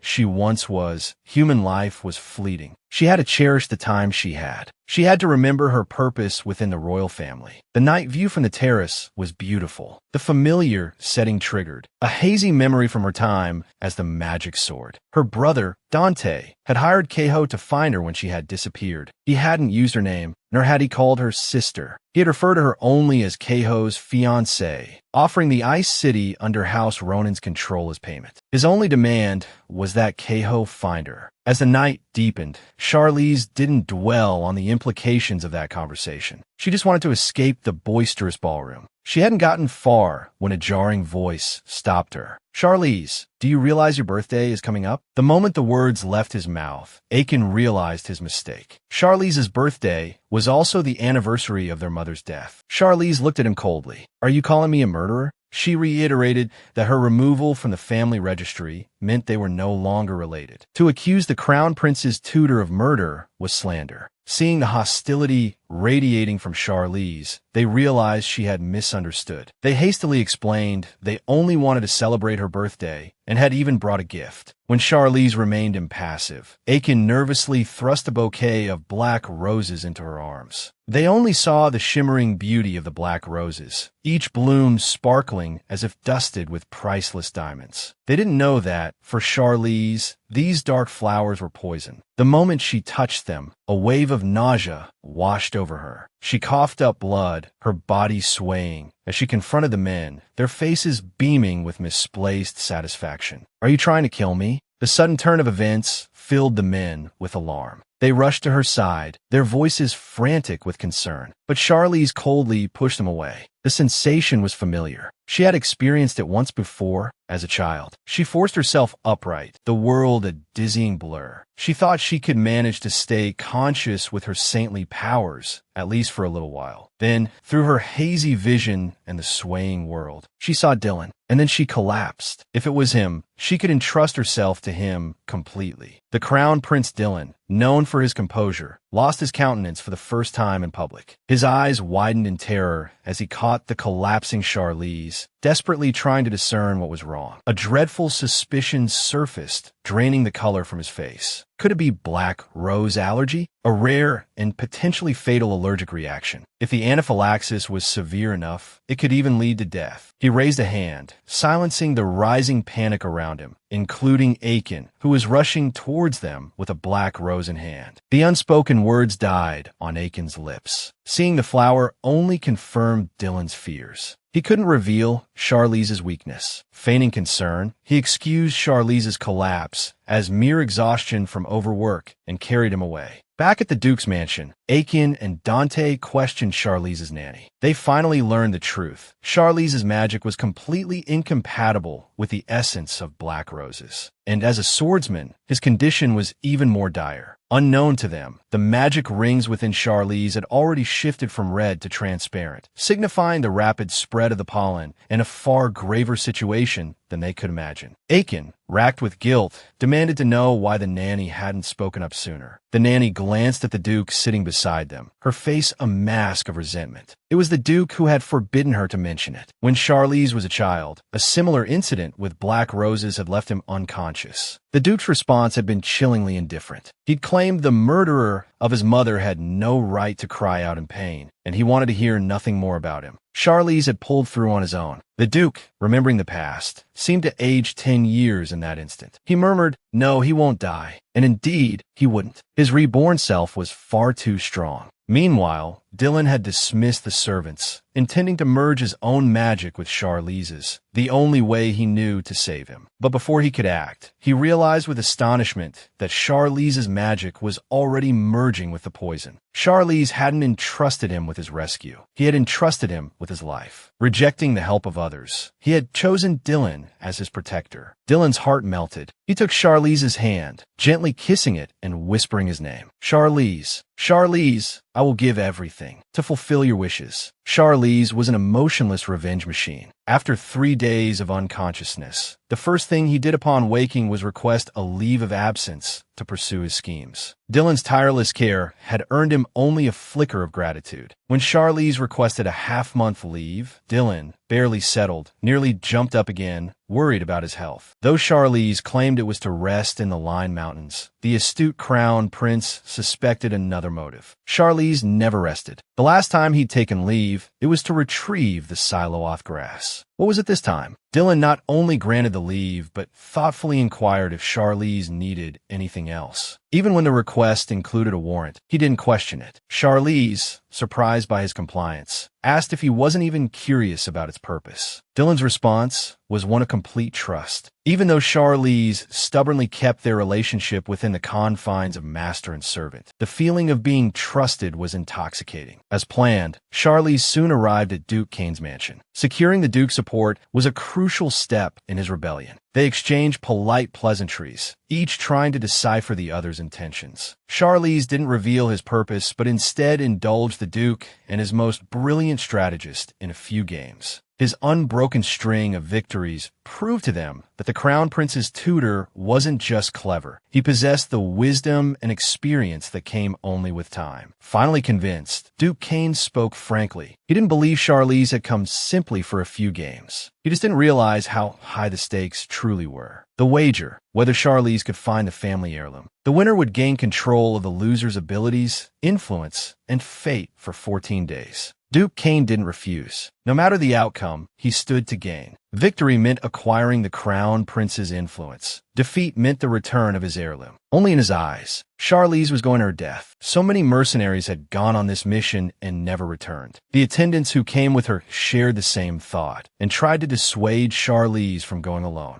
But they all failed. Clearly, they couldn't have predicted that Charlize would slaughter the monsters as easily as chopping vegetables. She even seemed to relish the carnage, killing to her heart's content. On the 10th day, she found the heirloom according to the map without any trouble. At this point, Charlize was completely unaware that a man with long blonde hair and a wide-brimmed hat had been following her the entire time. He was astonished by her fighting prowess. But even more puzzling was the fact that the demonic energy left behind by the monsters didn't seem to affect her at all. After the death of the creator, Eshelrite, his body transformed into Eshelrite fragments. These fragments contained the power of life force, which led to the birth of the monsters. Ordinary people would be corroded by the evil demonic energy. For someone like Charlize to be unaffected, she must have reached a realm unattainable by ordinary people. Or, while Charlize was out causing trouble, her devoted Dylan just obediently stayed home, counting the days, waiting for her return. He was secretly preparing a birthday party for Charlize. Meanwhile, members of the Ronan family repeatedly pleaded with Dylan not to approve Charlize's application. Even the maids who relayed the messages were exasperated. But Dylan remained indifferent, refusing their requests. That is Master's right, Dylan thought. Besides, knowing Master as I do, even if I persuaded him, he wouldn't change his mind. People only realize their mistakes when they lose something precious. Rejected once again, the three men of the Ronan family finally understood what it meant to be powerless despite their best intentions. Duke Ronan was consumed by deep regret. Why had he treated her that way? Meanwhile, just when Duke Kane had given up hope of Charlize's return, she appeared, heirloom in hand, nonchalantly reminding Duke Kane to keep his promise. Thus began a swearing-in ceremony, with Charlize bringing Dylan along. Duke Kane presented his sword. Charlize returned the gesture as a noble. The oath complete, the alliance was formed. Charlize couldn't wait to return to the Imperial Palace. She wanted to see him as soon as possible, to give him Duke Kane's oath of allegiance. Surely this would repay his trust in her. So, when Charlize arrived back at the Crown Prince's residence without a moment's delay, she found Dylan directing the servants in decorating the mansion. It was a full year earlier than planned. The image Maid Mary had conjured in her mind of Charlize being surprised and touched was shattered. However, Dylan was still overjoyed. He got to see his master a day earlier than expected. Charlize looked around, even though she had guessed from the lavish decorations. When she heard Dylan admit that it was a surprise party for her, her icy heart was instantly enveloped in warmth. She, who had always considered her birthday a day of mourning, was truly happy. Back in her room, Charlize was still admiring the red roses scattered around the elegant space when Dylan entered, carrying hot water. He shyly asked Charlize to sit down, removed her shoes,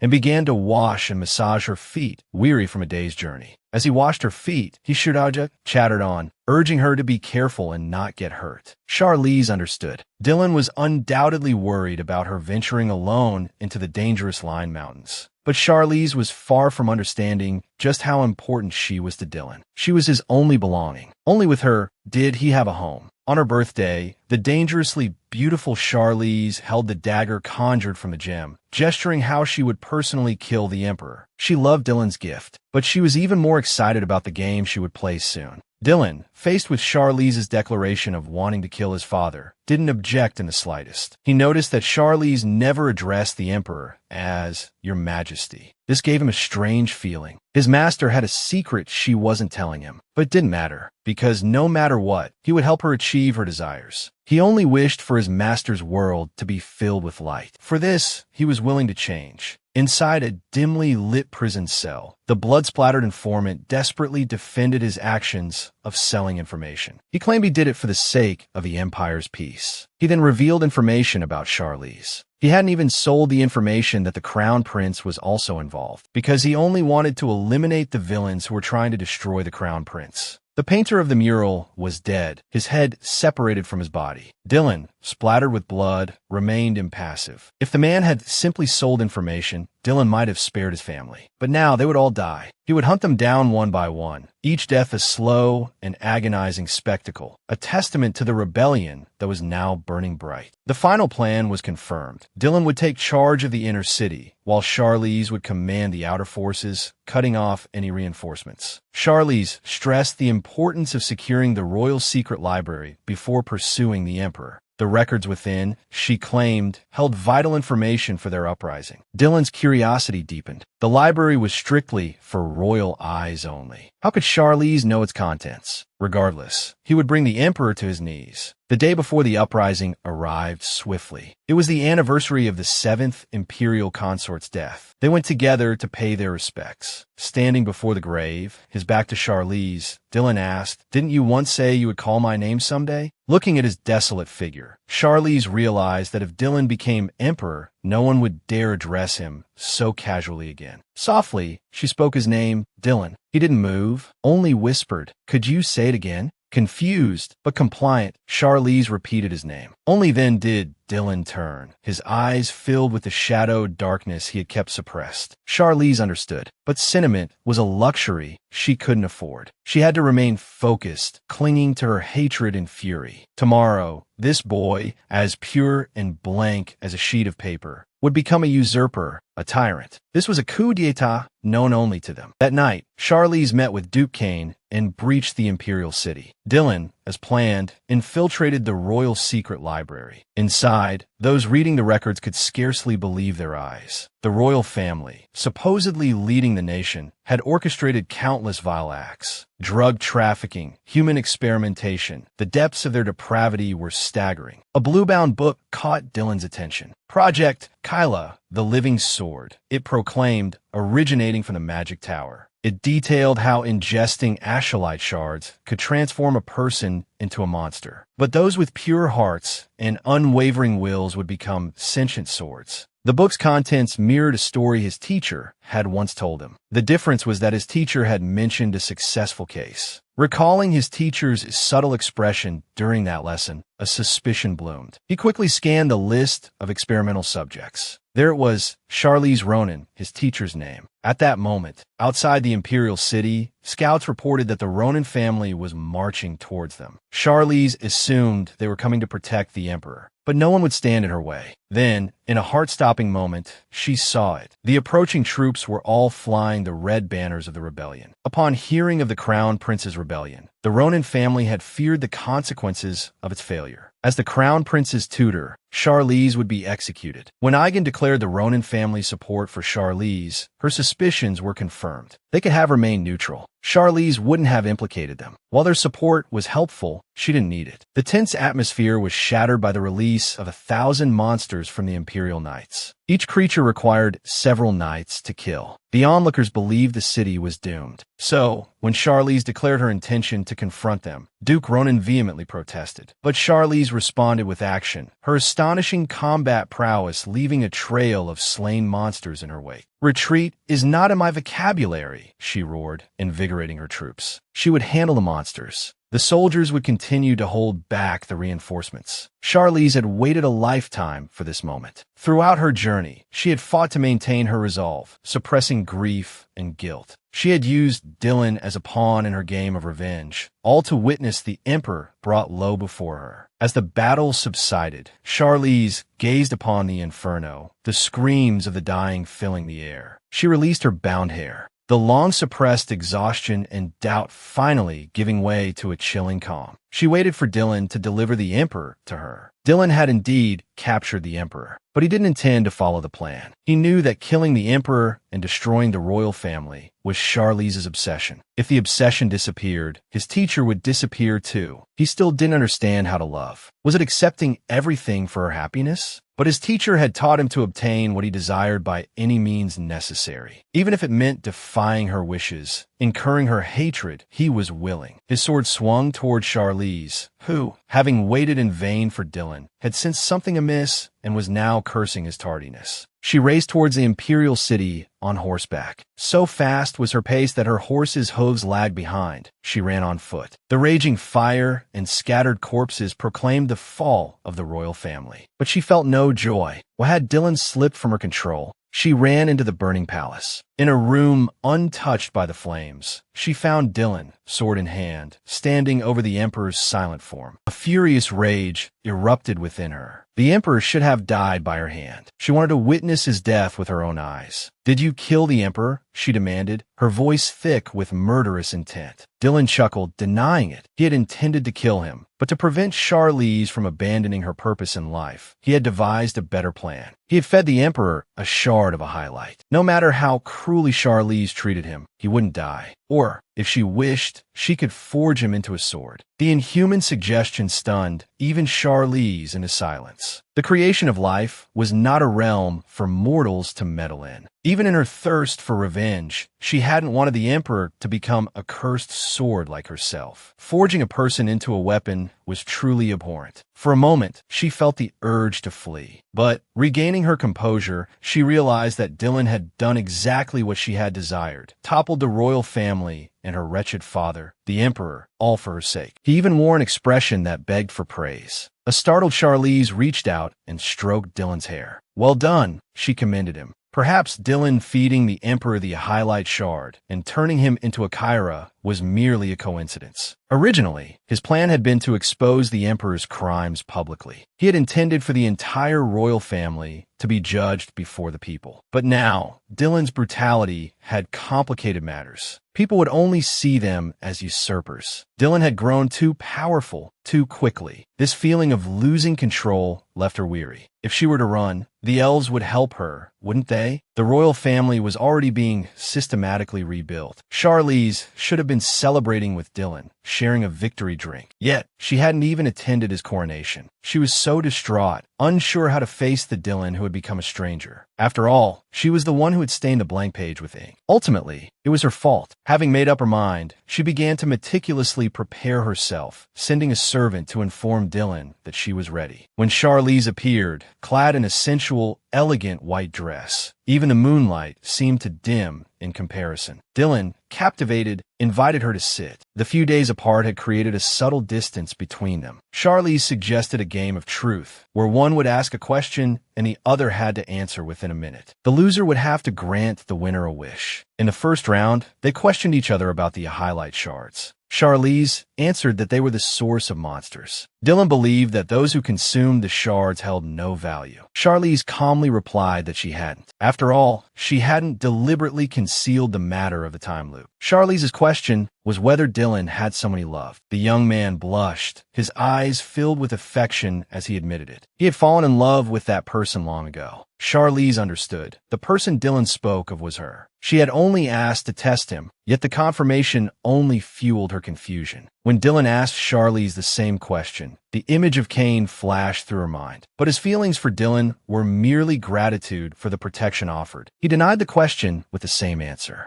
Dylan, upon receiving this answer, panicked when Charlize countered by asking about the identity of his beloved. He had a premonition that revealing the truth would lead to his teacher's rejection. Yet, he couldn't bring himself to lie. So he conceded, watching as Dylan, flustered, spilled his wine. Charlize understood that Dylan's feelings were genuine. This meant he would have to readjust his plans, even exploiting Dylan's affections if necessary. As long as it served his revenge against the Empire, nothing was off limits. Money was useless without the life to spend it. Even after the client tripled the commission, the guild leader remained resolute. He flatly refused the assassination contract on the Imperial tutor. Even he, a seasoned killer, couldn't match the chilling intensity in Charlize's eyes. The memory of being utterly dominated sent shivers down his spine. Not only could he not accept this contract, but any commission even remotely connected to Charlize was untouchable. Even the Ronin family, with whom he had severed ties, was off limits. Meanwhile, the day after dining with Dylan, Charlize moved into the Emperor's chambers, the same palace where he had lived for 400 years as Kayla. And the room Dylan had assigned him? The Emperor's own quarters, a chamber secretly connected to every other room in the palace. Architecturally, he was the fortress, metaphorically, the heart. This demonstrated the extent of Dylan's regard for him. Charlize was pleased with the lilac-themed room. His only request was for the maids to place the piano beside his bed. Ah, what a clever ploy. He knew he'd win that wager. Having Dylan teach him piano, it wasn't that simple. That evening, Dylan arrived to fulfill his promise. He held Charlize's hand, meticulously correcting his posture, betraying no hint of ulterior motives. Yet, the closer he was, the more enigmatic he became. Dylan had once been an open book, but since the 7th Imperial Consort's death, he had become unreadable. It seemed he would need more time to observe. His revised plan would have to unfold gradually. After Dylan's ascension, remnants of the old Emperor's loyalists still plotted a restoration. This time, they were colluding with the underworld. This changed things in Charlize's eyes. He had previously tolerated the criminal element, seeing them as a minor impediment to the Empire's progress. Now, he could use the purge of the underworld to uncover the Magic Tower, a place deeply connected to him, and search for clues about Kayla. He volunteered to handle the matter himself. An earl voiced his dissent,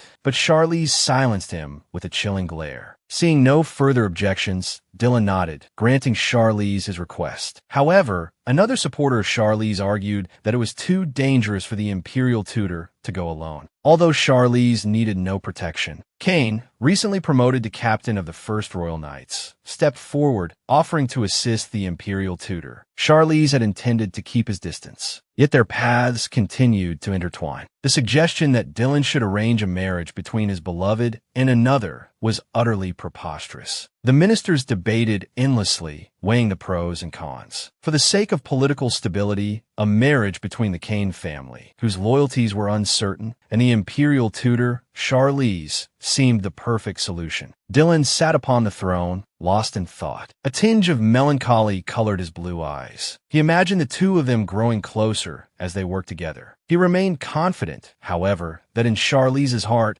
Dylan, held a more significant place than Kane. Yet, a flicker of doubt arose. After all, in Charlize's eyes, one was a former fiancé, the other merely a student. Their perspectives were vastly different. Dylan told himself to relax, to remain calm, lest he lose his mind. He had always known one thing. Excessive sentimentality would never win Charlize's favor, and what he desired was possession, or rather, complete ownership. Meanwhile, the two subjects of this discussion had already eradicated the high-level monsters unleashed by the underworld. Finding it difficult to track the enemy's movements, Kane glanced at Charlize, who was observing the fight. After their close encounter, Kane realized that Charlize was completely different from the Charlize he'd foreseen. The Charlize of his visions had been a noble lady desperately craving the love of her family, a knight brimming with untapped potential. But the woman before him now was like a honed blade, possessing a sharp beauty that danced between life and death. They say animals can recognize kind souls. His dog adored Charlize. Therefore, she couldn't possibly be as cold and heartless as she appeared. A gentle breeze carried the scent of lavender from Charlize's person, weaving its way into Kane's heart. Touched by the moment, he invited Charlize to his home to rest. It wasn't far from the Delman estate. Charlize considered that Kane, like herself, might have experienced time regression. This would be a good opportunity to observe him up close. She accepted his invitation. News that the young master of the Delman dukedom had brought a woman home for the first time sent the household into a frenzy. As they bustled about preparing to receive her, the servants couldn't resist gossiping. Is she the young master's fiancée? Not yet, but it won't be long. Kane apologized, his face flushed with embarrassment. Even he could hear the whispers, let alone the sharp-eared Charlize. Fortunately, she didn't seem to mind. This was the first meal Charlize had eaten outside the palace since her return. Not even the Ronan family had ever offered her such hospitality. The clearly thoughtfully prepared, lavish dinner, and the respectful servants conveyed a deep sense of sincerity. And when Charlize helped a maid who had slipped, her reputation within the Delman household soared. They all hoped she would become the true mistress of the estate. Back in her room, Charlize's first act was to inform Dylan that she would be staying at Kane's house for the night. Surely Dylan wouldn't be jealous. After all, she and Kane weren't sharing a room. She underestimated the young wolf's capacity for jealousy. White knuckles gripping a crumpled letter betrayed the turmoil within its recipient. To improve work efficiency, I will be resting at the Delman estate. Was this another test? Or did she truly have feelings for Kane? His lovesick mind wasn't entirely wrong. His worry was justified. A man and a woman alone together at night, things could happen. Charlize had just finished dealing with assassins who'd caught wind of her presence when Kane appeared with a lamp. They found themselves drawn together, gazing up at the star-studded sky. The beautiful moment felt almost unreal to Kane. The heir to the Hart family. It seems he died in a tragic riding accident. Kane's sudden words put Charlize instantly on alert. That event had occurred before her rebirth. Because she had changed the course of so many events, the heir had been spared. Was this a test, or was his memory faulty? Charlize feigned ignorance, causing Kane to flounder, quickly explaining that his memory was often unreliable. Now Charlize was certain. Kane, like her, had returned from the past. She had achieved this miracle through the highlight shard within her and by praying to the gods. But how had Kane returned? Could it also be by the design of the god of fate? Charlize quickly dismissed that notion. Kane possessed no highlight shard. He was merely human. She shifted to another question. Why did you choose Dylan's side in the rebellion? Why didn't you inform the former emperor? I didn't choose His Majesty. From the very beginning, I chose you. The gentle answer, coupled with the sincerity in his emerald eyes, gave Charlize pause. The genius imperial tutor, severing love, intending to use the monarch's affection for his own destructive ends. In his past life, he had been forced to become the royal family's demonic sword, slaughtering for 400 years, building the legacies of generations of emperors. All of it built upon his suffering. After orchestrating the crown prince's usurpation, he had gone to the territory of the underworld, colluding with the remnants of the former emperor's loyalists. He was shocked to discover that even without the royal family, Project Kairos would continue unimpeded, driven by the magic tower. Suddenly, Charlize sensed someone behind her. Without hesitation, she swung her sword. The newcomer was none other than the mage who had aided her in slaying the demonic creatures during the previous palace coup. Although the mage, East Mao, raised his hands in a gesture of peace, Charlize's ice-blue eyes remained frigid. The sharp blade in Charlize's hand pressed mercilessly against the man's throat. He demanded to know the man's purpose in repeatedly approaching him. Only then did the man fearfully confess his desire to invite Charlize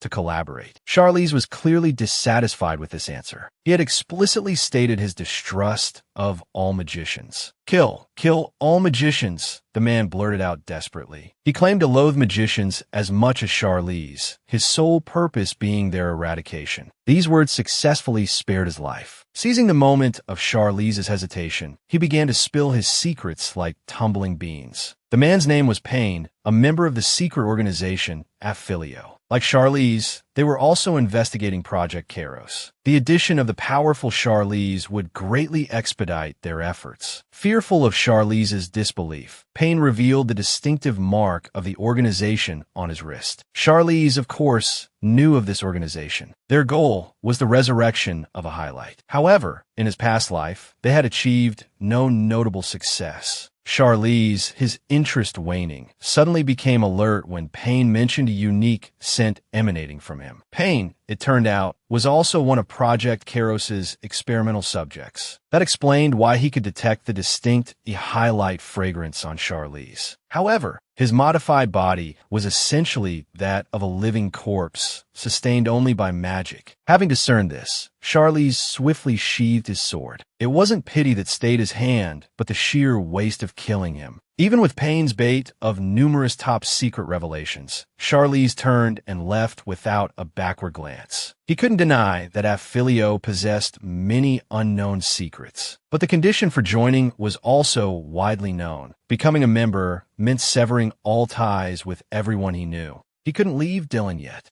Furthermore, he didn't have time to resurrect a dead Dylan, usurp the throne, only to hand his beloved over to someone else. The words he'd spoken unconsciously had conjured an image of his teacher and Kane exchanging knowing smiles. This only served to highlight his subconscious anxieties. Thankfully, his attendant informed him of Charlize's return from his mission with Kane. His gloomy mood instantly brightened. He hurried to the courtyard, only to find Charlize admiring the flowers, dressed in clothes he'd never seen before. Even though Charlize outshone the blossoms, Dylan's joy remained subdued. There was only one explanation. The clothes were a gift from the Harmon family, given at the bottom of Lake Cahul the previous day. He wanted to tear the garments to shreds. Suppressing the jealousy and possessiveness he shouldn't feel, he stopped at a distance. It was Charlize who noticed him first. Their reunion, after a long absence, was filled with seemingly casual greetings that masked a subtle exchange of probes. Charlize told Dylan how much he had enjoyed his outing, pointedly emphasizing his seamless cooperation with Kane. Yet, he didn't see the reaction he'd hoped for. Dylan even wore an indulgent expression. He announced his intention to hold a celebratory ball to commemorate the successful purge, with Kane and Charlize as the guests of honor. Did Dylan not care at all? The thought made Charlize's heart sink. Dylan reached out and took Charlize's hand. As if engaging in casual conversation between friends, he asked Charlize if he liked Kane. The young duke considered this seriously. He didn't dislike Kane, at least, but the answer he gave was a firm, "I like him." Dylan's grip on Charlize's hand tightened, a slight crack appearing in his perfect facade. Yet in the next second, he was composed once more, even praising it as a good thing. Despite the cool autumn air, Charlize suddenly felt a summer's heat. What do you think that is? Tell me in the comments section. Meanwhile, Kane, having just returned to his post, was intercepted by Alkin, who was eager for news of his younger sister. After exchanging pleasantries, Alkin hesitantly inquired about their expedition. He'd heard they'd single-handedly eliminated all the monsters. Kane, without hesitation, gave Charlize full credit. He even marveled aloud, wondering who could have trained such an exceptional talent. Alkin fell silent for a moment. No one had trained Charlize. He had mastered swordsmanship entirely on his own. He couldn't even confirm whether Charlize had ever received instruction from other tutors in any other subjects. This reminded Kane of the rumors circulating in high society. The Ronin family had only provided Charlize with basic etiquette lessons. Beyond that, they hadn't employed any tutors. A startled Kane took his leave, his mind buzzing with new questions. Charlize's swordsmanship could be self-taught, Kane mused, but what about the vast knowledge she possessed beyond that? He pondered, the empire vastly different for what he remembered. Compared to before, it was now steeped in bloodshed. And the true ruler of the empire was Charlize, the tutor to whom Dylan showed absolute obedience. How much of this was Charlize's doing? What kind of empire was she trying to build? A sense of unease, a premonition of the empire's downfall, settled upon him. Charlize, dressed in an elegant white gown, seemed to shimmer like silk, her beauty breathtaking. All she needed was a piece of jewelry to complete the look. When a maid presented a pair of sapphire earrings and an emerald necklace for her to choose from, it brought two people to Kane's mind. A knowing smile played on his lips as Charlize made her selection. That evening, Charlize, veiled and on Kane's arm, made her entrance to the ball held in their honor. The room instantly buzzed with excitement. Their coordinating red attire amplified their already striking presence, capturing everyone's attention. Perhaps it was because he hadn't attended a ball in so long, but the attention made Kane slightly nervous. Excusing himself to fetch a drink, he momentarily escaped the spotlight. At that moment, Dylan arrived at the ball and made a beeline for the now momentarily isolated Charlize. "Teacher," Dylan said, "I've come to reclaim the first dance you stole from me." Startled by the suddenness of his presence and the hand at her waist, Charlize searched her distant memories. It was then she recalled the dance Kane had intercepted. Dylan gazed at her intensely, his hand gently caressing her face through the veil. "Please," he pleaded, his voice a sensual murmur, "don't look at Kane tonight. I want her eyes on me. Just me." His handsome, chiseled features and captivating tone had Charlize mesmerized. It was Kane who had broken the unspoken rule, she reasoned. Granting Dylan's request seemed harmless enough, even if the decision gave her the unsettling feeling of falling into a trap. She agreed, drawn in despite her reservations. As they danced, their movements a perfect symphony of black and white, Charlize couldn't help but wonder how Dylan danced so well. She hadn't taught him. This time, Dylan didn't shy away from the question. "Perhaps," he answered, "it's because I've been practicing alone for a long time, just to dance with you." The onlookers murmured their appreciation. This wasn't just dancing, it was a visual masterpiece. Even Kane, relegated to the role of spectator, had to admit the pair was dazzling. They looked like the true stars of the ball. But the Emperor's tailcoat was identical to the one he'd had Madame Cole make for him. And the seamstress, who had crafted his clothes for 10 years, had suddenly refused to make him any more. Perhaps it was a coincidence. Yet, as their eyes met, the intensity in Dylan's gaze made Kane suspect he had deliberately stolen the Imperial tutor's attention. Though the thought bordered on treason, he couldn't shake the feeling. "Staying at my estate for one night allowed me to understand her more deeply," Kane declared. "Therefore, I intend to marry her." "Kane, were you even aware of what you were saying?" He was openly provoking the Emperor. The veins bulging on Dylan's hands confirmed Kane's suspicions. Charlize was indeed the Emperor's weakness. In truth, Kane had no real intention of marrying Charlize. He merely wanted to gauge the Emperor's true feelings. His suspicions confirmed, Kane grew even more curious. Why was Dylan, who had been so indifferent before crossing over, now so fixated on Charlize? Pressing further, Kane mentioned he had received intelligence about the rebels. He would inform Charlize after confirming it, and then go to provide support. This was a blatant declaration to Dylan that he was about to collaborate with Charlize for a second time. Dylan dropped the pretense, his handsome face darkening. "Your loyalty is commendable, young Duke,"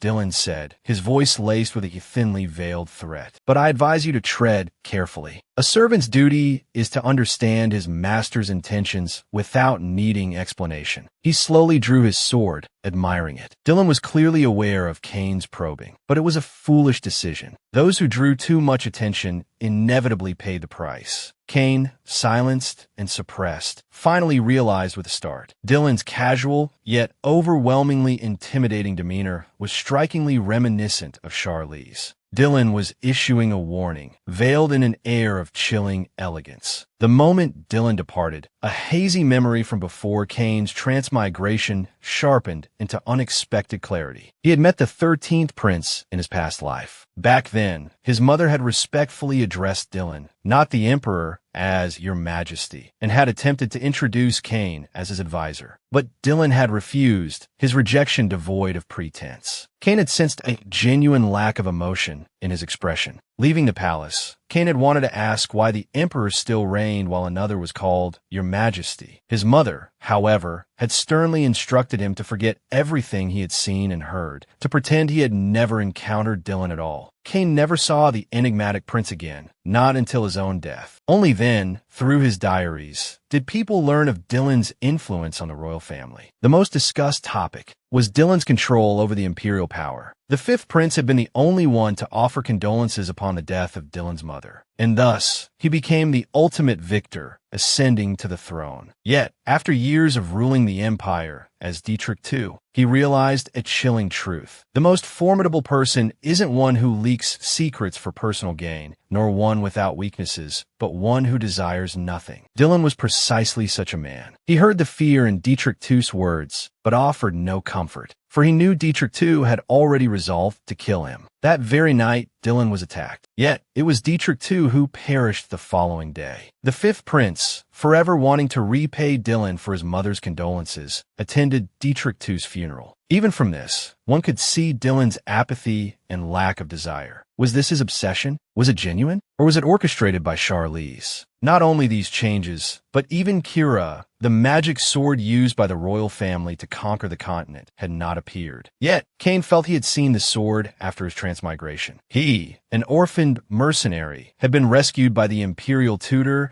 and directly appointed captain of the emperor's exclusive night order. A life destined for hardship had catapulted him into the upper echelons, attending balls as a knight. So, as Charlize was relieved to avoid the dilemma of whether or not to eliminate Kane, her gaze fell upon Hugo, strikingly conspicuous amidst the crowd. Looking at the boy she had taken in, now so handsome and imposing, Charlize felt a surge of maternal pride. After showering him with unreserved praise, she inquired about the reason for his presence at the ball. Hugo fell silent, his gaze lowered. He didn't want to trouble the imperial tutor. As if sensing his thoughts, Charlize firmly lifted his chin. Whatever it is, she assured him, I can help you resolve it. Flushing, the young man hesitantly revealed his purpose. After Charlize had dismantled the criminal underworld's operations, the kidnapped and trafficked children were left with nowhere to go. Hugo had stepped forward to care for these children, who shared his own past. However, finding accommodation for them remained a problem. In Charlize's eyes, this was a trivial matter. With a beckoning gesture,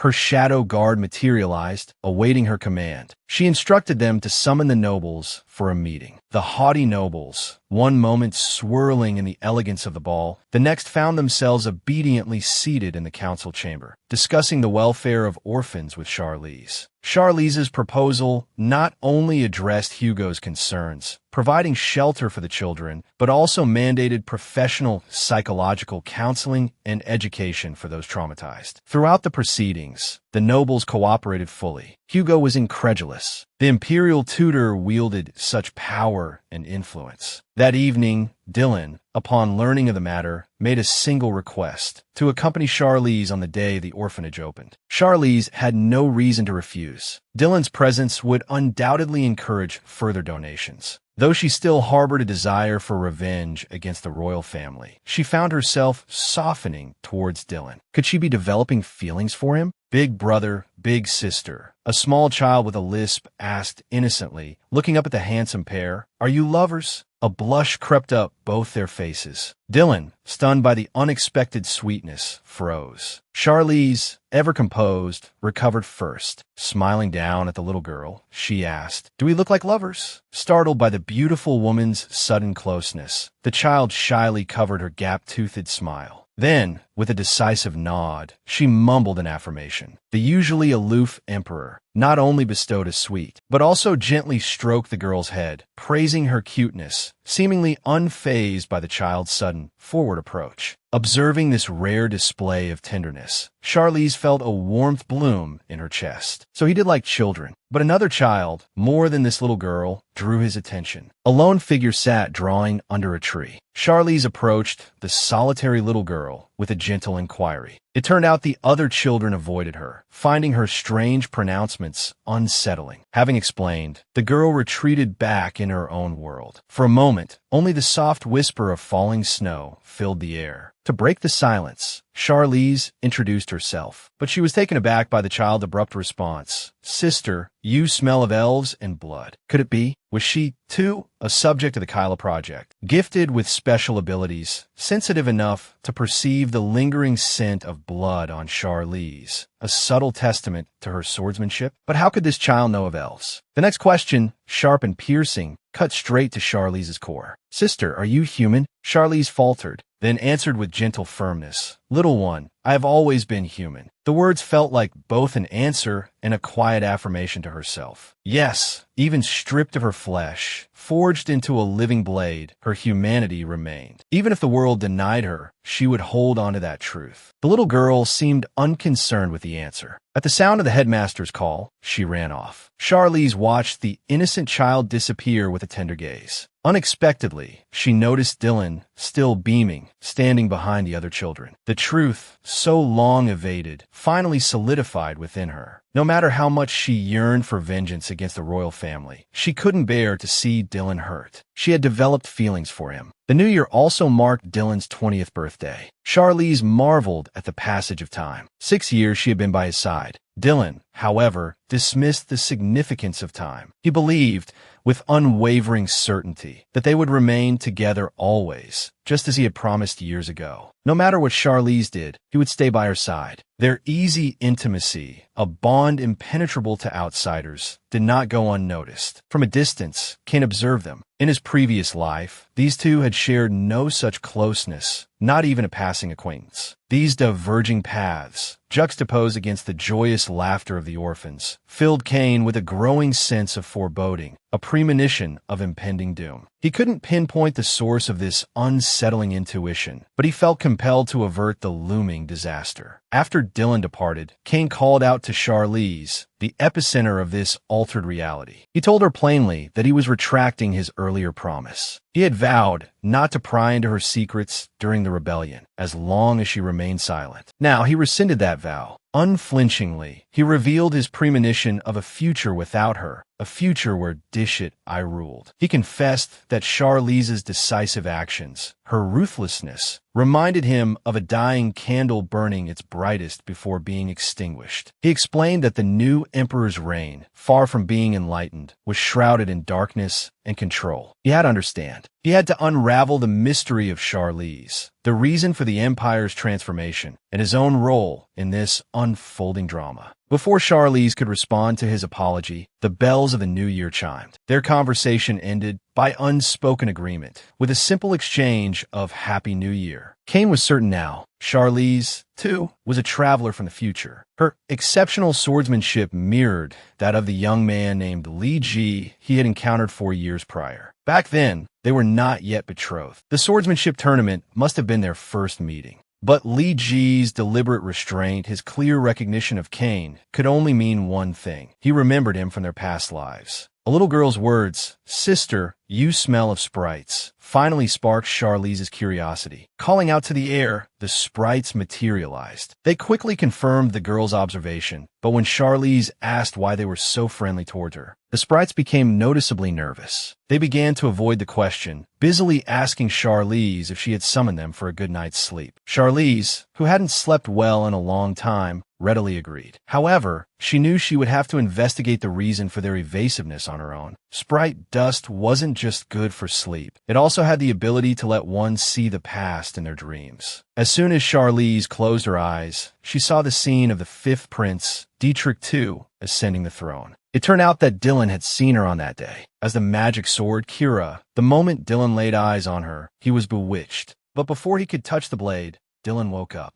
He marveled at the truth behind the legends of the magic sword, yet remained unmoved by its allure, turning away without a second glance. When Charlize opened her eyes again, the sun was already high in the sky. She hadn't slept so soundly in ages. The sprites truly were capable of anything, even helping her recover lost memories in her dreams. Comparing the dream with reality, she could confirm that Dylan hadn't time traveled, nor was he aware of her own journey through time. A gentle breeze stirred, opening the curtained window and letting in a flood of sunlight. Charlize declined the servant's offer to close the window. She had spent too long as Kira, displayed in a dark, airless chamber. At breakfast, Dylan suggested that after the deregistration process was complete, Charlize should take a new surname. He then proposed to bestow a noble title upon her. He had already prepared everything. All she had to do was agree. Charlize, somewhat curious, asked what title he had in mind. The answer was unexpected, yet understandable. At the very least, a duke. This response softened Charlize's gaze even further. For an imperial tutor, a marquis was already a high honor, yet Dylan wanted to grant her a dukedom. However, she refused without a moment's hesitation. Her answer was just as Dylan had anticipated. Charlize wanted nothing to do with the Empire. But it didn't matter. After he overturned the board and destroyed everything, he would leave with her. "If I may, do you intend to keep me all to yourself?" Charlize's blunt words caused Dylan to lower his gaze, neither confirming nor denying. Just looking at his teacher made his thoughts race. He longed to lose himself with her, but that was a choice he could never make. He countered, "Can I even have you?" He considered it a miracle that Charlize remained by his side. He didn't dare hope for the same freedom his mother had, the freedom to live as she pleased and to claim someone entirely. Meanwhile, Kane, determined to uncover the reason behind Charlize's desire to overthrow the Empire, personally visited the Ronin ducal estate. He was sorely disappointed. When he inquired about Charlize's preferences, they could only offer guesses. Perhaps she liked swordsmanship and disliked flowers. But Charlize always looked happy when smelling flowers. Their entire memory of her childhood consisted of her staying in her room all day, rarely seen. This made Kane deeply skeptical. His question, "Are you truly Charlize's family?" silenced the Ronin men present. Having gained nothing, he decided to approach Charlize directly. He found his opportunity during a subsequent council meeting. After Charlize volunteered to investigate the connection between the Magic Tower and the underworld, Kane, ignoring Dylan's death glare, requested to assist her, just as he had before. That night, as they investigated together, Kane was once again astonished by Charlize's abilities. He had nearly lost his life trying to investigate the Magic Tower's influence within the underworld, yet had learned nothing. Charlize, however, with a single whistle, summoned Lucy, the infamous head of the Assassin's Guild, to inquire about the situation. Lucy owed Charlize a life debt. It turned out that the people from the Magic Tower were in the area, searching for Alfonso. As for why they were searching for Alfonso, who studied the highlight population, Lucy didn't know. Only under Charlize's emotionless stare did he immediately change his tune. Originally, he hadn't planned to investigate further due to the danger. However, Charlize was clearly more terrifying than any peril he faced. After Lucy left, Charlize requested to act alone. Even Lucy, who lived a life constantly flirting with danger, wanted to back out, proving the sheer risk of this operation. But Kane refused. The moment he'd asked to understand her, he'd already prepared to face whatever came. Before Charlize could react, a cacophony of noise interrupted them. They say that before death, memories flash before one's eyes like a revolving lantern. But as Charlize held a sword to Kane's throat, he felt no fear. Instead, he wanted to defend her. He believed she had her reasons. Moments ago, members of the Magic Tower had appeared. Hidden in the shadows, the two of them overheard shocking news. They were trying to sway the royal family to further the Kira project. Having lived through this once before, Kane knew that the magic sword Kira, which appeared after Charlize's disappearance in his previous life, didn't exist yet. So, could there be a connection between the magic sword Kira and Charlize? Before his sharp mind could explore this thought further, Charlize's hand tightened around his neck, her killing intent palpable. "I'm only following you to prevent the Empire's destruction," he choked out. "So, I'll pretend I didn't hear the mage's conversation. They're here for Alfonso." Nothing more. The tense atmosphere instantly dissipated with his words. Charlize smoothly sheathed her sword. Good to know, she stated coldly. Cain blushed uncontrollably. He thought his eyes must be deceiving him. Even now, he found Charlize breathtakingly beautiful. Elsewhere, Alphonse, reeling from Cain's accusations and reprimands, drank himself into oblivion. When he went to see his son, Dylan, his wife informed him that the boy was already asleep. Her smile radiated a maternal glow he'd once seen in his own mother. Clutching at this lifeline, he frantically asked his wife if giving birth to Dylan had been painful, frightening. Did she hate Dylan? After all, she had nearly died during childbirth. Watching his frantic demeanor, his wife understood. After Gideon, her husband was breaking down too. As he swayed, desperate for an answer, demanding to know if she hated their child, she slapped him hard across the face. Tears welled in her eyes as she demanded how he could even think such a thing. He knew about the Ronan family, and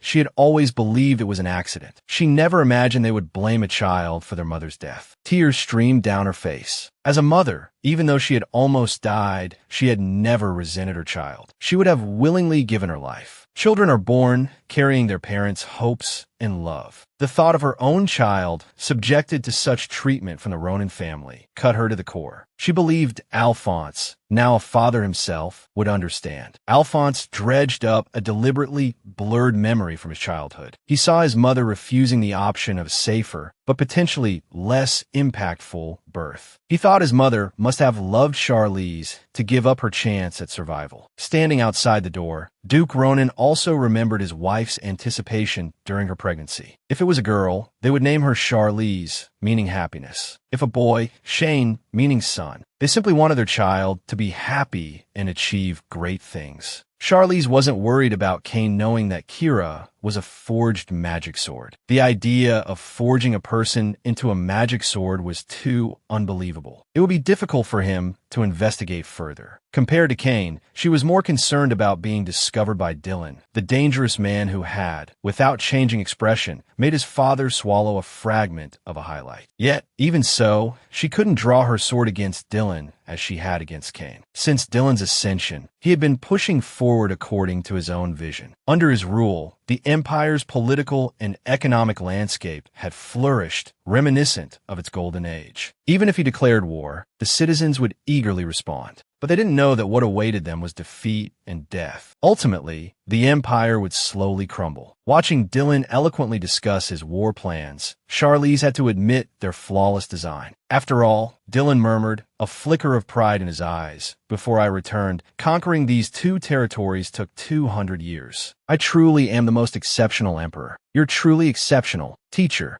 The unrestrained praise sent Dylan's heart racing. The sweetness of her words sparked a flurry of thoughts. How could he further capture his teacher's attention? Showing weakness always seemed to draw her focus. Perhaps feigning illness, even collapsing dramatically, would elicit her concern. Or maybe pretending exhaustion and leaning against her shoulder would be better. He dismissed each idea in turn. A calm, direct confession felt like the most appropriate course of action. The setting sun bathed them in a warm glow as they stood facing each other, imbuing Dylan's confession with a potent energy. Teacher, he began, his gaze locked on hers, I love you. In this charged atmosphere, surely Charlize would understand his heartfelt declaration. But the radiant woman before him responded with a casual air, leaving Dylan crestfallen. Was she feigning ignorance? Or did she truly believe he couldn't possibly harbor such feelings for her? Unfortunately for Dylan, his timing was disastrous. Just as he poured out his heart, Charlize spotted the sprites, who had reappeared after their previous vanishing act. Distracted, she likely hadn't fully registered his words. And so, the heartbroken young emperor found himself invited for a stroll in the garden. I'll say it again, Dylan declared, cupping Charlize's face in his hands as snowflakes danced around them. I love you. His bold and fervent, I love you, carried a heat that seemed to melt the winter air. The earlier, more subdued confession had barely registered with Charlize. Preoccupied with the missing sprites, she'd used the pretense of admiring the flowers to search for them. Now, Dylan's unexpected curiosity about the Magic Tower's visit to the underworld piqued her interest. To prevent the astute young Emperor from connecting Kyla to herself, Charlize concealed the true target, Alfonso, a fellow experimental subject. Dylan, however, sensed her deception. If the Magic Tower's visit truly concerned the orphanage children, Kane would have shown more concern after the mission. Unlike before, Dylan didn't simply acquiesce to Charlize's explanation. According to Adianak's report, he countered, the mages displayed no unusual behavior. Charlize was taken aback. Dylan was challenging her. Dylan pressed on with his analysis. Their objective seemed quite specific, as if confirming whether something had been completely eliminated. He knew Charlize was withholding information for a reason. But he had one more question. What exactly is Kyla? The question struck Charlize to her core. Dylan had brought up Kyla, with little room left to maneuver. She calmly explained how Kyla was forged from a living person who had ingested a large quantity of a highlight fragments, transforming them into sentient metal. But Dylan's questions continued. Did the person who became Kyla lose their sense of self, or were they consumed by demonic energy? And what was Kyla's true nature? Charlize, the very embodiment of the demonic sword, forced a smile. A monster, I suppose, she replied, striving to maintain her composure. Dylan didn't comment on her answer, instead emphasizing his unwavering loyalty. No matter what you say, he assured her, I will believe you. Snowflakes drifted down as his words hung in the air. Charlize, catching a snowflake in her hand, remained oblivious to the deeper meaning behind his declaration, simply expressing her gratitude for his trust. Her words were cut short as Dylan draped his warm coat over her shoulders. I love you, he confessed once more, his voice thick with emotion. Charlize, however, still interpreted his words as a simple expression of affection. She couldn't comprehend